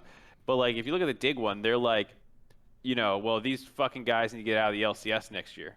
It was like, I don't want to see Fake God and Yusui, and I don't want to see any of these shitters other than Acadian. That was basically what the comment section was. I thought Yusui got some praise. There was the thread. Tom Shu was doing a victory lap. If you go take a look. About the series that just happened? Yeah. I mean that the I post don't, match I thread don't, was like. I don't know. Yeah, I don't think. I mean, I'll we'd go say see if the I can same find for it, but I'm pretty Travis. sure people. I think you're that thinking there of was like a week and a half ago in a random Yeah, best of one. We're talking about the best of 5 that just happened. the one where his Yasuo got flamed. Tom Shu says game relentlessly 2. in Oh, the it was the game. It was the second game where maybe it was a thread that was just about that game or something like that. But yeah, there was a. Yeah, There's maybe. definitely some praise for him. Regardless, what it sounds like Mark is saying is, you should go complain about C9 as much as you complain about Dig. Complain about them equally. Yeah. Right. No, I think the focus should be on like trying to point out the fact that they're rookies and that you have to differentiate the hate you give based on the experience the player has. You know, like and that's something that we don't do a lot well in the NA community, just because we're all like NA bad, kick W, and all that BS. But especially like having watched a lot more amateur and academy, like you got to bring up the people and pull them up rather than pushing them down. I mean, it is very true, and I think people forget about the amount of new players that we brought into the league this year, and it's disappointing to me because people were calling for the long-standing players that have been competing on teams for very many years and didn't ever make Worlds and seem to sort of be stagnating to be replaced with new players. And then when those new players come out and they don't have a ton of success immediately, people get very upset about it, which is kind of weird because some of these, like I don't think the goal for, you mentioned Immortals, for instance. Immortals very clearly would love to go to Worlds. And I think that would feel like massive success to them. But that was not why that roster was built. Building a Sword Art or a Perks or an Alfari roster, that's why those rosters are built. So it is really disappointing whenever people can't celebrate like the successes that some of these guys have had, or acknowledge that like, okay, this guy is obviously losing to these like veterans for X reason. So I kind of wish that some of the rookies had. So I agree everything you said, Caller. Although I will say I know Tom Shu's not going to be very happy with this, but what happened to Saligo? What did Saligo do that he deserved to be dropped? Like, wasn't he playing insane? I'm on the same train, man. I'm on the same page. He must have done something really bad behind the scenes to be dropped. Like I had him on my MVP team ballot in the spring split, like number 2 or number 3, probably number 3. Maybe it could have been number 2 or number 3 in spring. Like what happened to him? For Dig, right? Yeah, like what happened? Like I mean, no, just the way you said that you had him on your MVP team ballot. For a second, I heard just MVP ballot. I was like, you're gonna put Saligo on your. No. Like I had him as mid, like number 2 or number 3 mid. Like I remember Perks was 1, and I can't remember whether I put PoE 2 or 3, and like Saligo was 2 or 3, right? And I felt that he was pretty good at the start of spring, and then he just disappeared. Like I didn't see him anymore, and like he's now not even playing with the academy jungler because Dardoch moved on and they moved Acadian up, and I wonder what happened to him. Like okay, but anyway, leaving aside that. Like, I agree with you that you need time for rookies to develop. I just wish I wish North America was an environment where rookies could trash talk and build personality and show their personality without being knocked down. And I think Fudge is an exception because Fudge has less at stake than some of these rookies, right? Because like if when Fudge was trash talking on C9 in Spring Split, he has 4 veterans backing him up, right? Whereas when Niles is trash talking, like he has more to lose individually. So I wish that that we didn't put down people as soon as they tried to show any personality, and I wish that fans would celebrate the things that people do well rather than the things that they do badly. Right, rather than just attacking the things they do badly, not just for rookies, but just for all players in this region. Berg's in the chat. Sorry, Peter. Did you have something else to say? No. Berg's in the chat says, I think this is a trash take. They're professionals. People should be reasonable. It shouldn't be personal. But if it is about their play, it's fair to criticize them. Look, I don't think that anyone on here is saying never criticize a player's performance if they are not a veteran. But I think it's a little bit like In and Out. In and Out is a great place. It makes an amazing product for $5. But if I was going to eat the $5 In and Out burger, or like a $60 or $70 steak from a steakhouse, I'm going to hold the In-N-Out burger to different standards than the $60 or $70 steak because I'm getting a very different product. And I think that's what's frustrating, is that it does feel like people just universally hold all the players to the same standard, despite the fact that the context around them is dramatically different, including, by the way, the salaries of some of these guys. And so I am not on board with the idea of go flame perks more, because I'm not the type of person who thinks that the solution to somebody playing poorly is just to go be a shithead about it online. But I do think it is weird to me that you often do see way more criticism levied against some of these rookies than you do against Perks, who is the $70 or $11 million stake. I'm giggling at Okay. Twitch chat. Okay. You go a second. Hold on. Travis, hang yourself up, man. I love the idea of hanging up on yourself. And then someone said they're arguing about what your point was, and someone goes, "No, the argument is that some players are not edible while others are." That analogy might have fell a bit flat, but I kind of the analogy was completely fine. It's just that Twitch chat likes to shit on everything, and this community is toxic as fuck. Yeah, I do agree. But actually, caller. So can I ask the caller a question? Is that allowed? Yes, of course it's allowed. Okay, so actually, you can pre-submit your question to me, Peter, and I'll read it to the caller. So I've got a question, which is, how would you change this?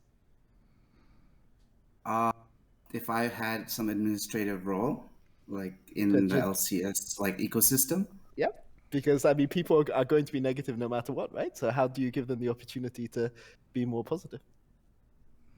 Well, I think negativity in NA is such a complex topic, and it has really not necessarily deep roots, but it's the seeds of negativity has really deep, really sown deep in the last couple of years at least. I've been a fan since season 2. I remember watching IPL 4 TSM, and that's when I started watching League, So it's, at least from my perspective, nowadays, I think one of the biggest ways I would hope it changes is maybe the LCS is a market, but even when you look at viewer statistics, LCS almost makes up a smaller pie of the total LCS viewership base.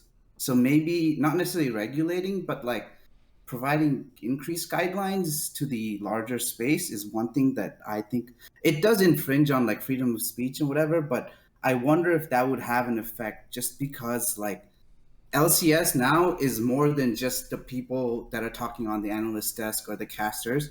It's a lot of other personalities who bring in their own takes that want to get the paid, that want to bring attention to themselves and stuff. And sometimes I feel that feeds the most into the negative takes part, because no LCS professional caster is going to be this guy sucks and X, Y, and Z. But that's literally, you hear that or not literally, but you hear that a lot more often in other broadcasts that are also official LCS broadcasts. You could say co-streams. We all know what you're talking about. So. Well, but talking shit about co-streams is so last month and stuff, it's already been talked about a bunch. You're trying to keep with the trends. Yeah, sure. I was trying to make sure that I didn't just focus on co-streams, because it's also the Twitter and then all the shows that happen.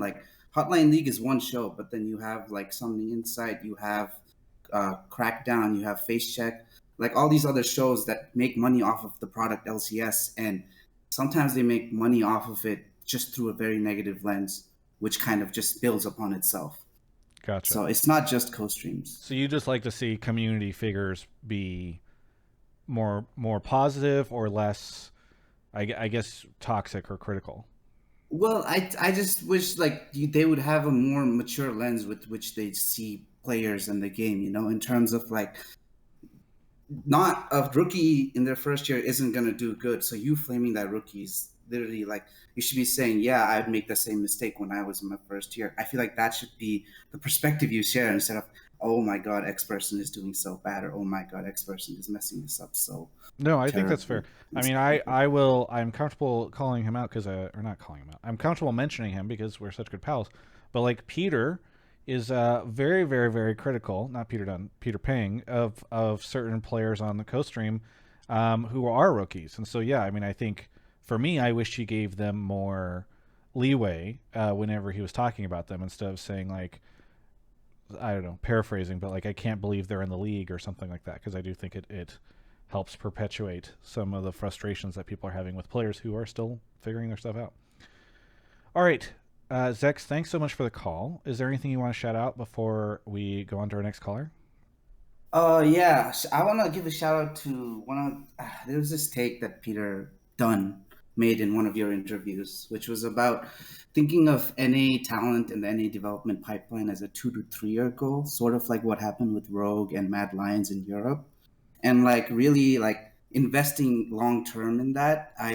I've been following a lot of amateur this season, and I feel like it can definitely grow in the same way, but we just need to sort of give it time. So shout out to Peter Dunn, because the dude I feel like has helped revolutionize or bring about this newer era that hopefully can show its fruits 2 or 3 years down the line when NA, finally wins worlds. Copium. Okay, that was kind of cringe. Thanks for the Bye. copium hit. Oh, Thank you he for that. literally just left himself. He's like, all right, I'm done. Yeah. You can't I say when NA wins worlds and what- then stick what- around. What a nice guy. Yeah. All right. Oh. Off to the next caller. Thank you to, we had a scam train earlier. Thank you to Bayoria, Waffles, Coffer, Tipsy Turkey for the gifted subs, Sammy's LOLs, 1997 Steve. I think I mentioned Natural Ninja. Natural Ninja, you've been missed in another stream. I know that much. Sukasim and Husky Leo. Looks like Rico Suave is here, frequent caller and long-time caller. I feel like you were in maybe our first 10 episodes or so, Rico, but you want to remind everyone where you're calling from? I'm actually calling from a different place now, Oh. and take a guess why. I'm calling from New Rochelle, New York. Gotcha. Well, it's good to chat with you. What do you want to talk about on the show?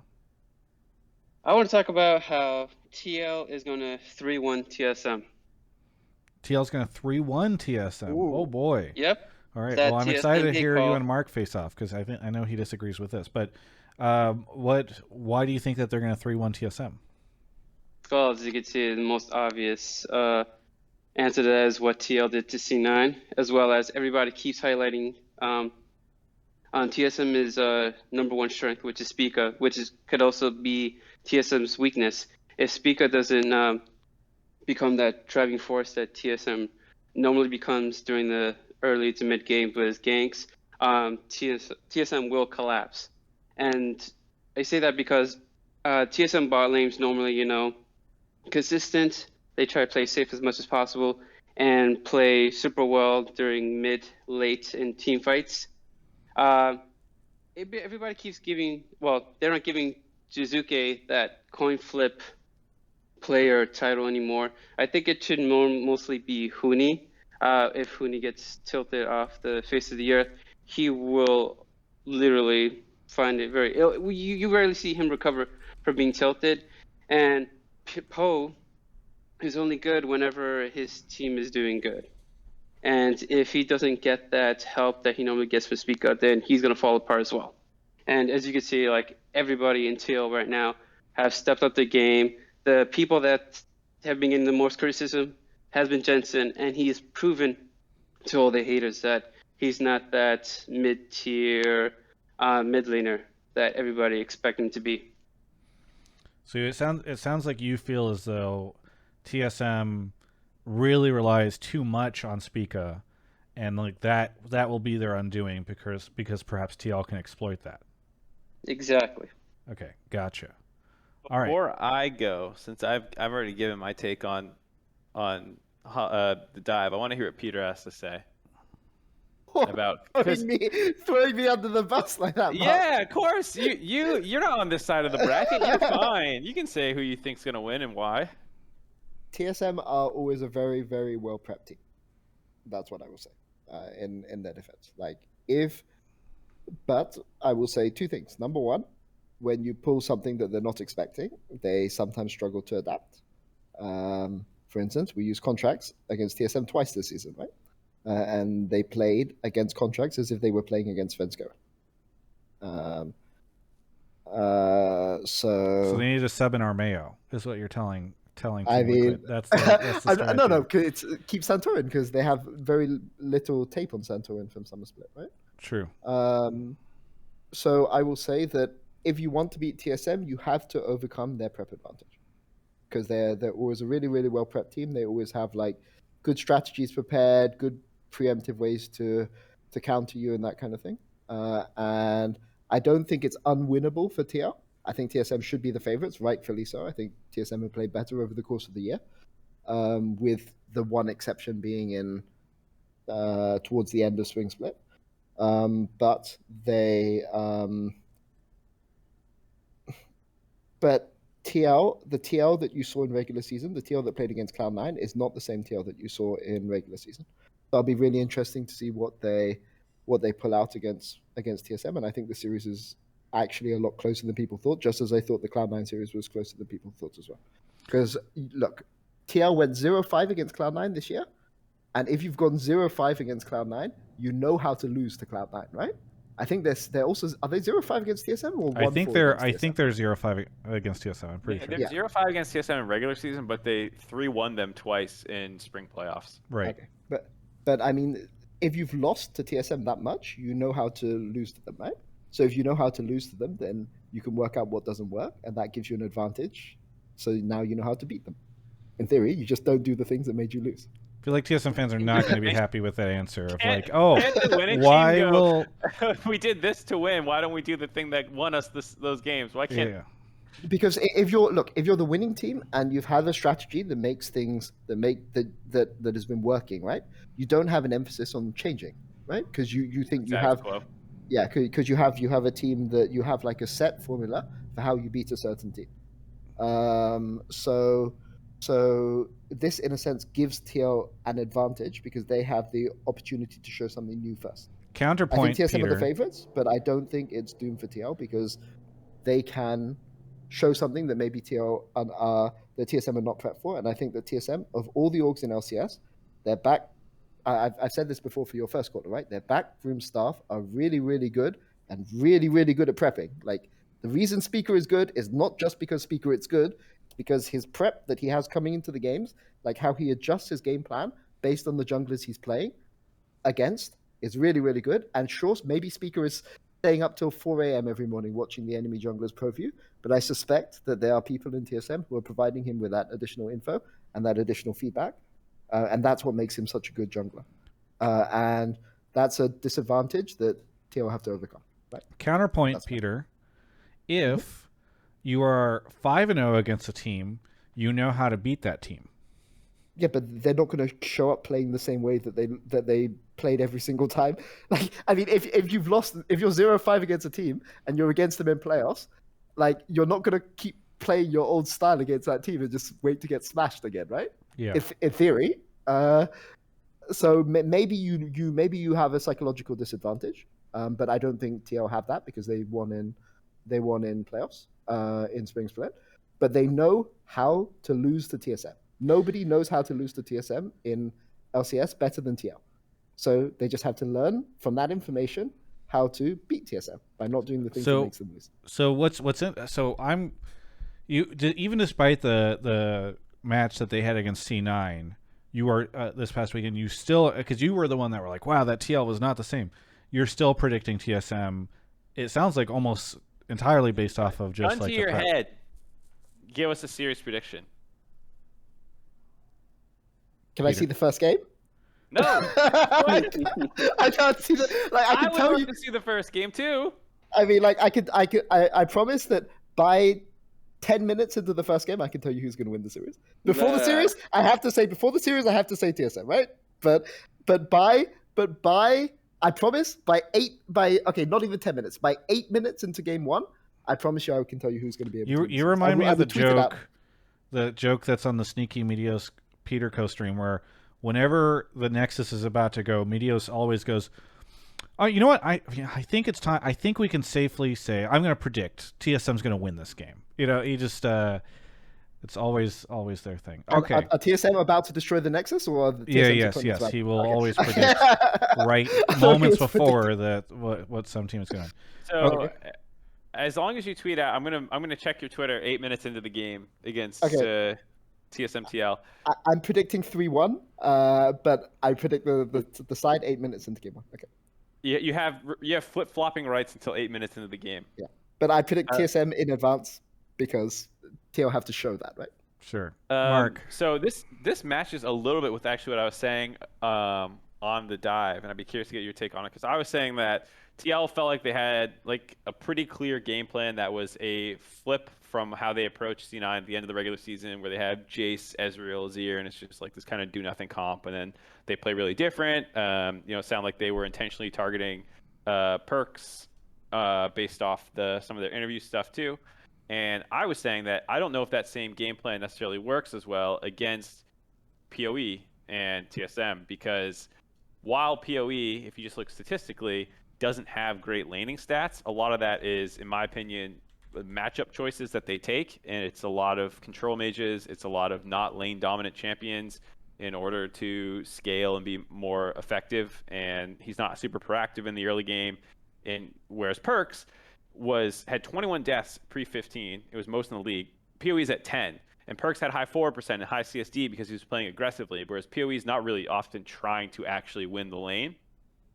And so for me, I'm like, well, how are you going to exploit PoE if he's playing safe, maybe willing to give up some CS if he doesn't like the wave state or something, or like he'll wait for Speaker to show up before they fix the wave or something. If he's going to play different, then I don't know if you can actually just hope to just 3v3 mid constantly, because I don't think they're going to play like that.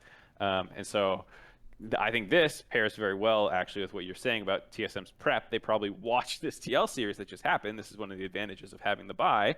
It's like, okay, TL, you did adapt between end of summer and start of playoffs, but now we've seen that, and C9 was the one that you were able to bring out this new style. I almost feel like TL would have to come up with another new wrinkle to actually beat TSM.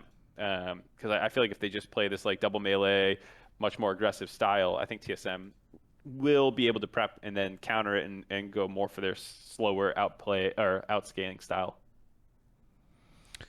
I have a question, Mark and Peter.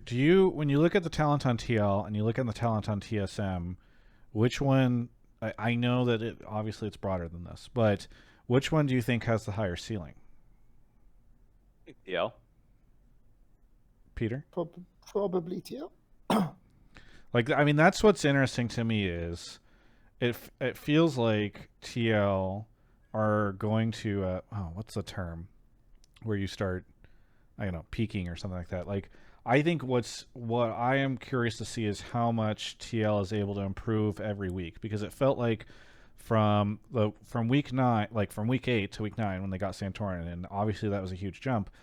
And then from week 9 to this first week of playoffs, we saw them make maybe an even bigger jump. And so I am curious how quickly they can rush to meet their potential.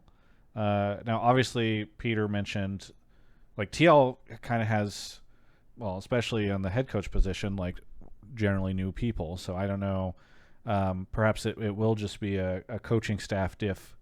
But I'm just really curious to see how quickly TL can scale up and to breach the ceiling for that team. What's your prediction, Travis? He's going to wait till 10 minutes after the game. No, Peter at least gave a preliminary prediction, Travis. Yeah, you gotta give us... 7 minutes and 59 seconds into the first game, I'll be able to tell you. No, I'll say now. I'm going Team Liquid on this series. I feel like if only previously I would have predicted TSM, but after this weekend, and I guess in solidarity with Tim, who predicted a TL versus TSM win and run it, I will go with Team Liquid. And I guess I need to give the score. I'll say 3-1. Hey, Steve Yeah. will be sending you your money soon. Yes, thank you. Paid by Steve.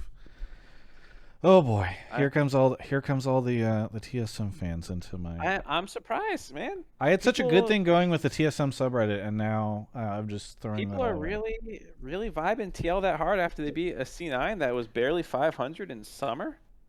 You know, I hate to Cold- use this fucking word because it's the #1 Hotline League caller word, but momentum. I think like I am really impressed with Does TSM not have momentum?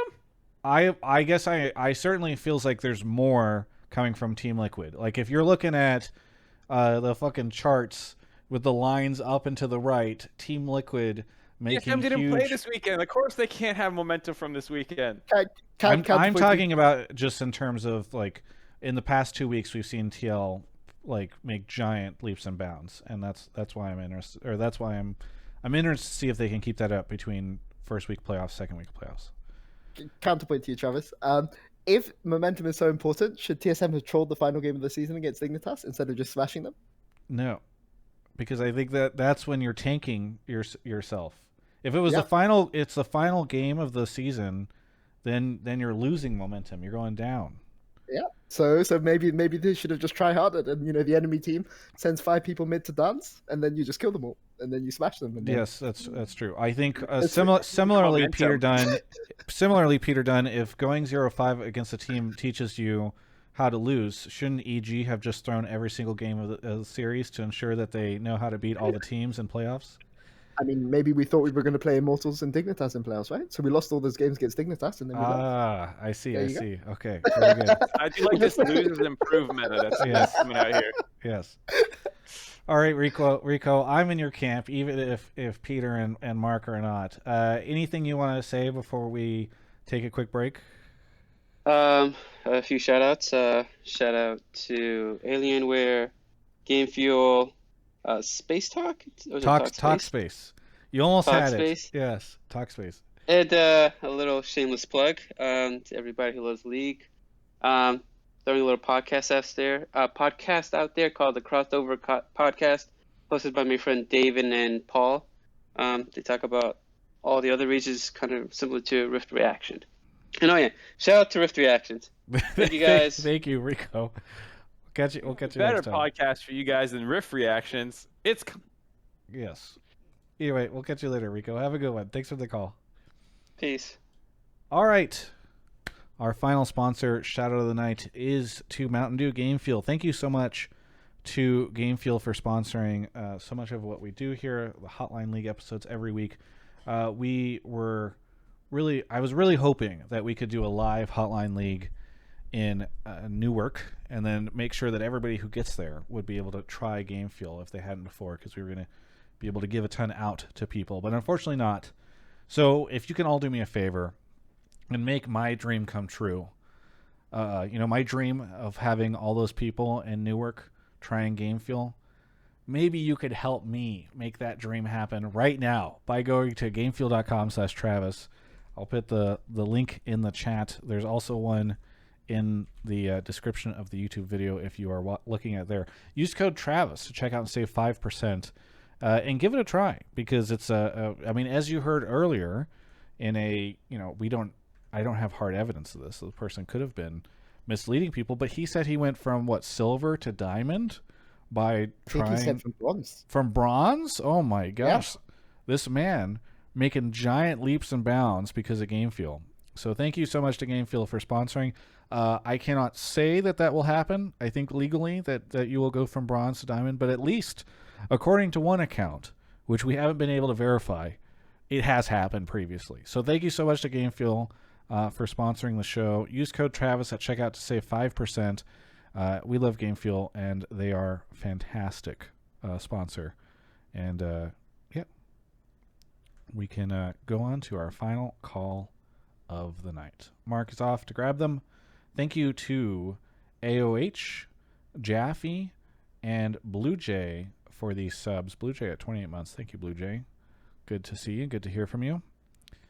Looking at Twitch chat right now, seeing everybody some people saying some interesting things about the ways Game Feel has helped them that I won't repeat on the show.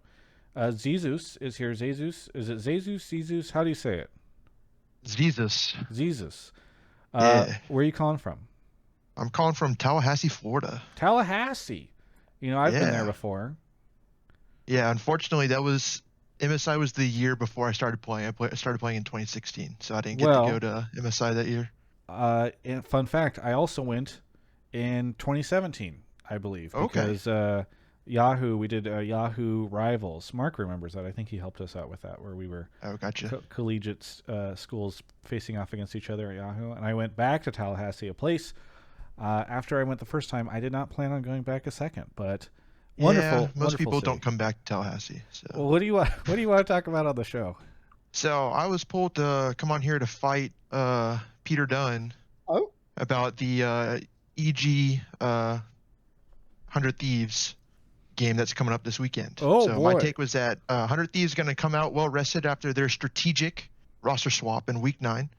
And we'll be able to match up in every lane against EG this weekend. And Abadage is going to get the Perks playoff buff that he didn't use in the first round. Ooh.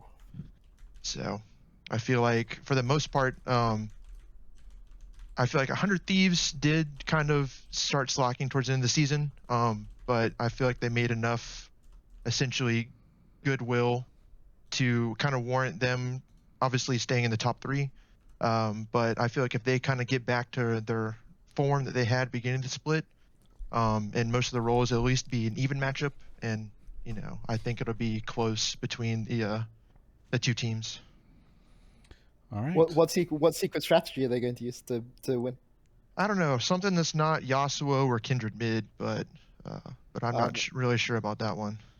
Okay, that would be a shame. Who needs a secret strategy, Peter? What if they're just better than you? Yeah. Well, I mean, I have the notepad out right now. I'm actually asking the team. How are they going to beat us? I'm going to write down these strategies and prepare in advance. That's right. I mean, oof. Would you like to go first, Mark? Yeah, Mark, why don't you go first? I might just help him out. I might just devil's advocate for Zezus here to help him out. Okay. So on the dive, I was talking about this as well. I feel like the biggest mismatch in the series in laning right now is in 100 Thieves' favor in the bot lane. FBI and Huhi, despite slumping a little bit recently, I would argue that the biggest gap between the best in their position, between 1 and 2, is in 80 carries. FBI is so much better as a laner than everyone else in the league. I feel like that they're going to try to play a more lane dominant style. Huhi's not that roam heavy in general. I think that they will try to slam EG's bot lane and just keep Ignar in lane as much as he can, punish Danny, and use that as one of their advantages. And if you can lock up Huhi, make it a little bit harder, lock up Ignar, make it a little bit harder, get FBI fed, play around them, get dragon control, and largely try to stabilize on the top side of the map. I would say that's probably the game plan. If I was 100 Thieves looking at where I want to attack on the map, I'm definitely looking bot lane. Okay. So what happened the last time when 100 Thieves tried to do that? I actually don't remember that game. Why don't you refresh my memory? They died 2v2 multiple times. Wait, was that the? Wait, no, that was the Thresh. They went Kong Lulu. I do remember that game. They were experimenting. All right, you're okay, buddy. Don't claw my leg. Okay. I mean, okay. Look, here I'm going to be as honest as possible for what's going to happen in the series, right? Okay, so what's going to happen is bot lane is going to get smashed 2v2. Abadage was Jiizuke's understudy on Vitality, and he's still basically only fit to lace his shoes. Impact is going to just going to stomp Sunday into the floor, and we're going to stomp them so hard that Svenskeren won't even need to play.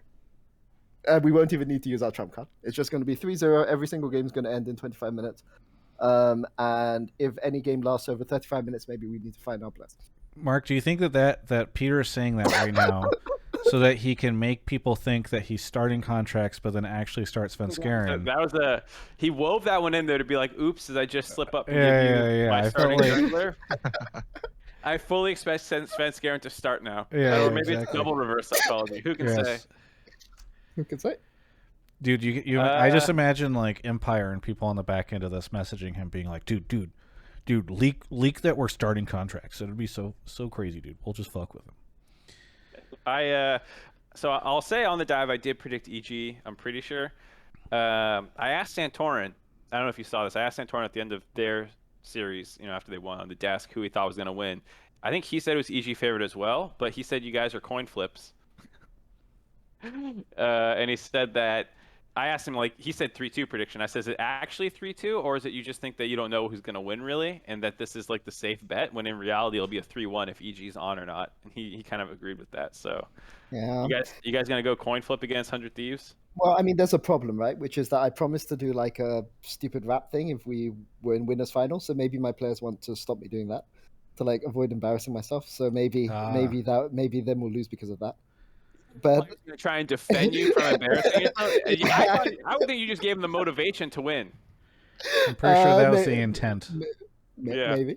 Look, I have a ton of respect for 100 Thieves, but they just have no chance in the series whatsoever. Right? It's just going to end in less than 100 minutes played. That's it. It's sad, but it's just a reality. God, All right. I honestly, I find myself rooting against EG now because I really don't want to hear Peter Dunn do a really awkward rap situation. Yes. It's going to be a video that I will upvote, but I won't watch because it'll just be too cringe. What's interesting is in committing to that, it's weird. Who made you do that, Peter? Who? You're the one who said it last week. Okay, fine. In that case, I no longer. If you don't remember, then I no longer feel bound. Did we do this on Hotline? Mark, do you remember this? Saying it in Twitch chat. Yeah. Okay, well, if I'm not bound by something that I've been... I remember. You remember? Okay. Clearly, I'm just out of it right now. I vaguely recall it now. I recall it. I don't actually recall it. I think. Wait, hang on, because I can look at. I think I was just thinking. Where's? I think I was just thinking. What is your Twitch handle? Because I can look at the chat history from last week. It starts with a D. I always get confused. I think like it starts D9 with something. DV9 now. Yeah. DV9. Okay, I'm gonna look this. You guys can keep talking about this stuff. DV9R is that what it is? DV9R. Yeah, DV9R. Yeah. Okay. Mark, you can keep chatting. I'm gonna look through this history. Well, I don't know how much there else is to say. I feel like 400 Thieves. Did you feel like they were slumping at the end? Everyone said that they were slumping, but do you think it was they started hot and then came down to their real level? Do you think that they underperformed 400 Thieves end of the season? What was your read on them? You're talking to Peter?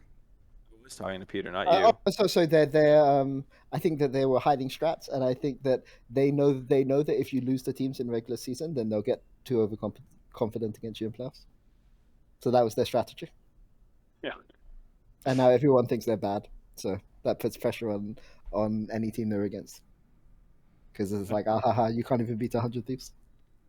Pretty much the main thing I hope for this series is just it's a banger. I hope that even though you say it's going to be, under 100 minutes, I hope that at least 100 Thieves comes out to play. It would be kind of sad if they do all this to get second place in the regular season and then they just kind of fall apart at the very end. I'm a huge TL fan. That was my original take, but Mark wanted someone to fight Peter.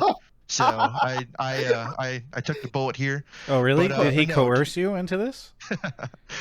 Well, not necessarily, but I mean, it would still be good to see at least competitive series. I think that's the main thing, at least as just an LCS fan in general, would be because this is the first time I feel in a while that we've had more than just a 2-horse race, which is good to have. So the more teams that we can have that are competitive, I feel like the more interesting the playoffs will be. I mean, all I'd say to that is Reaper always shows up on playoff series with really, really cool champions, right? So, and EG have some stuff as well prepared. There you go. So there will be champions that maybe haven't seen play in LCS before being played this weekend. So haven't seen play in LCS before? Yep. LCS has been around for a long time.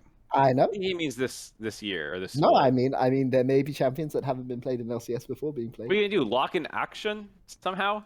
Has Teemo been played before in LCS? I don't know if Teemo's been played.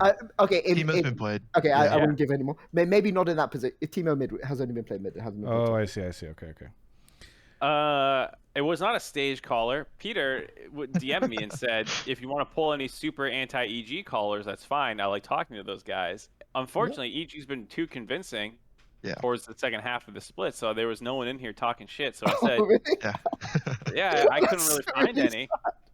Yeah, I couldn't find any anti-EG people. Well, I appreciate. Wait, wasn't our first caller the TSM deserved coach of the split caller? Well, that was just natural, but he wasn't like fuck EG. He said they were second. Yeah. Two back markup here. Yeah, two back markup here. He definitely said, Peter wants to argue with somebody, and I think they will win. And I was like, fuck it, I'll give it a shot. So I appreciate it. But yeah, of course. Thank you. Hitstregan says, like I said, Teemo has been played. So sorry, go ahead. No, you're good. Yeah, the main thing, like I said, just to reiterate, all I'm looking forward to is a competitive series. It would be cool to see EG kind of run away with it, but to finish out my take and be the champion of 100 Thieves here, I think it's going to be a close game, but 100 Thieves going to squeak it out. Very good. Well, thank you, Zezus, for the call. Really appreciate it. Anything you want to shout out? Mainly just the main sponsors, Gameful, Alienware, and the new sponsor, Talkspace. Yes, thank you. Got it right. There we go. No, just keep doing what you guys are doing. It's always fun. I never really get to participate in the actual live content, but I usually watch it throughout the week while I'm at work and stuff. So nice. Keep it up, guys. Well, it's cool that you were able to come on. I really appreciate it, and thanks for taking the bullet on facing off against the fearsome Peter Dunn. Oh yeah. Well, at least if anything, we got some good clips from being very. Yes. Thank you so much for the call. Prominent about it. Yeah, of course, guys. Catch you next time. Okay, no one go anywhere, because after the show is done, we are going to have some cool content, and I might even air the Alfari interview after we're done with the other interview. But it is time to wrap it up. So first off, Mark, what do you got for us? What do you want to shout out? What do you want to plug? What do you want to say? Nothing. Not really nothing. Okay. Do you have any words of wisdom? Something for people to take with themselves throughout the week.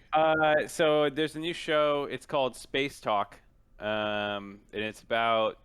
I've been watching this YouTube video, or this guy called Via Science on YouTube, and he gives really detailed breakdowns. Is this a joke? Because somebody earlier accidentally called Talkspace Space Talk. So no, I'm running with that joke. Okay. But no, that's what I was doing last night. I was watching his relativity series. It's really good. He gets into like actual. You don't need to follow the math, but he actually like gets in there. So you're basically getting a college level course. And I'm on the geodesic and the metric tensor for Riemann geometry. I love Einstein used that. The geotensor. That shit gets me every time. The geotensor is not what I said. You're not on geotensor yet. Okay, you'll get to that. Don't worry. Oh, okay. Yeah. Well, Peter, what obscure random science YouTube channel do you have for us to shout out? No, what do you want to plug? LCS. No. Thanks for having me on the show tonight. Sorry for the short notice. Sorry for saying no originally, and then it was okay to come. Shout out to all the content you're doing, Travis. Appreciate it a lot. It's good to have all these storylines in LCS in a transition year, and hopefully we can put on a good show this weekend. I don't think people will go away from this weekend disappointed. That's all I was saying. Well, I'm excited. You're hyping me up. I think this is going to be a good week of games. For me, we don't have a run it coming out this week because we weren't going to be able to get it done in time for Thursday. But we might even have a double feature next week. But that doesn't mean that we don't have some cool content coming on to the channel. So stay tuned for that. I'm really excited for LCS. Shout out to Rift Reaction, which I know some people have mentioned, but trying to get the word out more on that because I think we're about, I want to say 10 or 11 episodes in now, and I think we've really hit our stride, and it's fun. Here's my pitch to you on Rift Reaction. I know a lot of you probably don't pay attention to other regions that much because this is a show, for instance, that's focused very heavily on LCS. But Emily does a great job of teaching me about what's going on in other regions, which is really great because then whenever Worlds hits in a little bit and North America busters out, you will have all the context on these other teams that might have reasons to care about what happens after groups. As a bit of a joke, I believe in North America, but check out Rift Reaction because I think it is really cool, and it's helped me learn a lot more about what's going on outside of North America because obviously I've heavily focused on this region for the past couple of years. Thanks everybody. Thanks to Talkspace for coming on as a new sponsor for the show. Been cool working with them, and everybody stick around after the show for some cool content. This has been Hotline League. We'll catch you next time.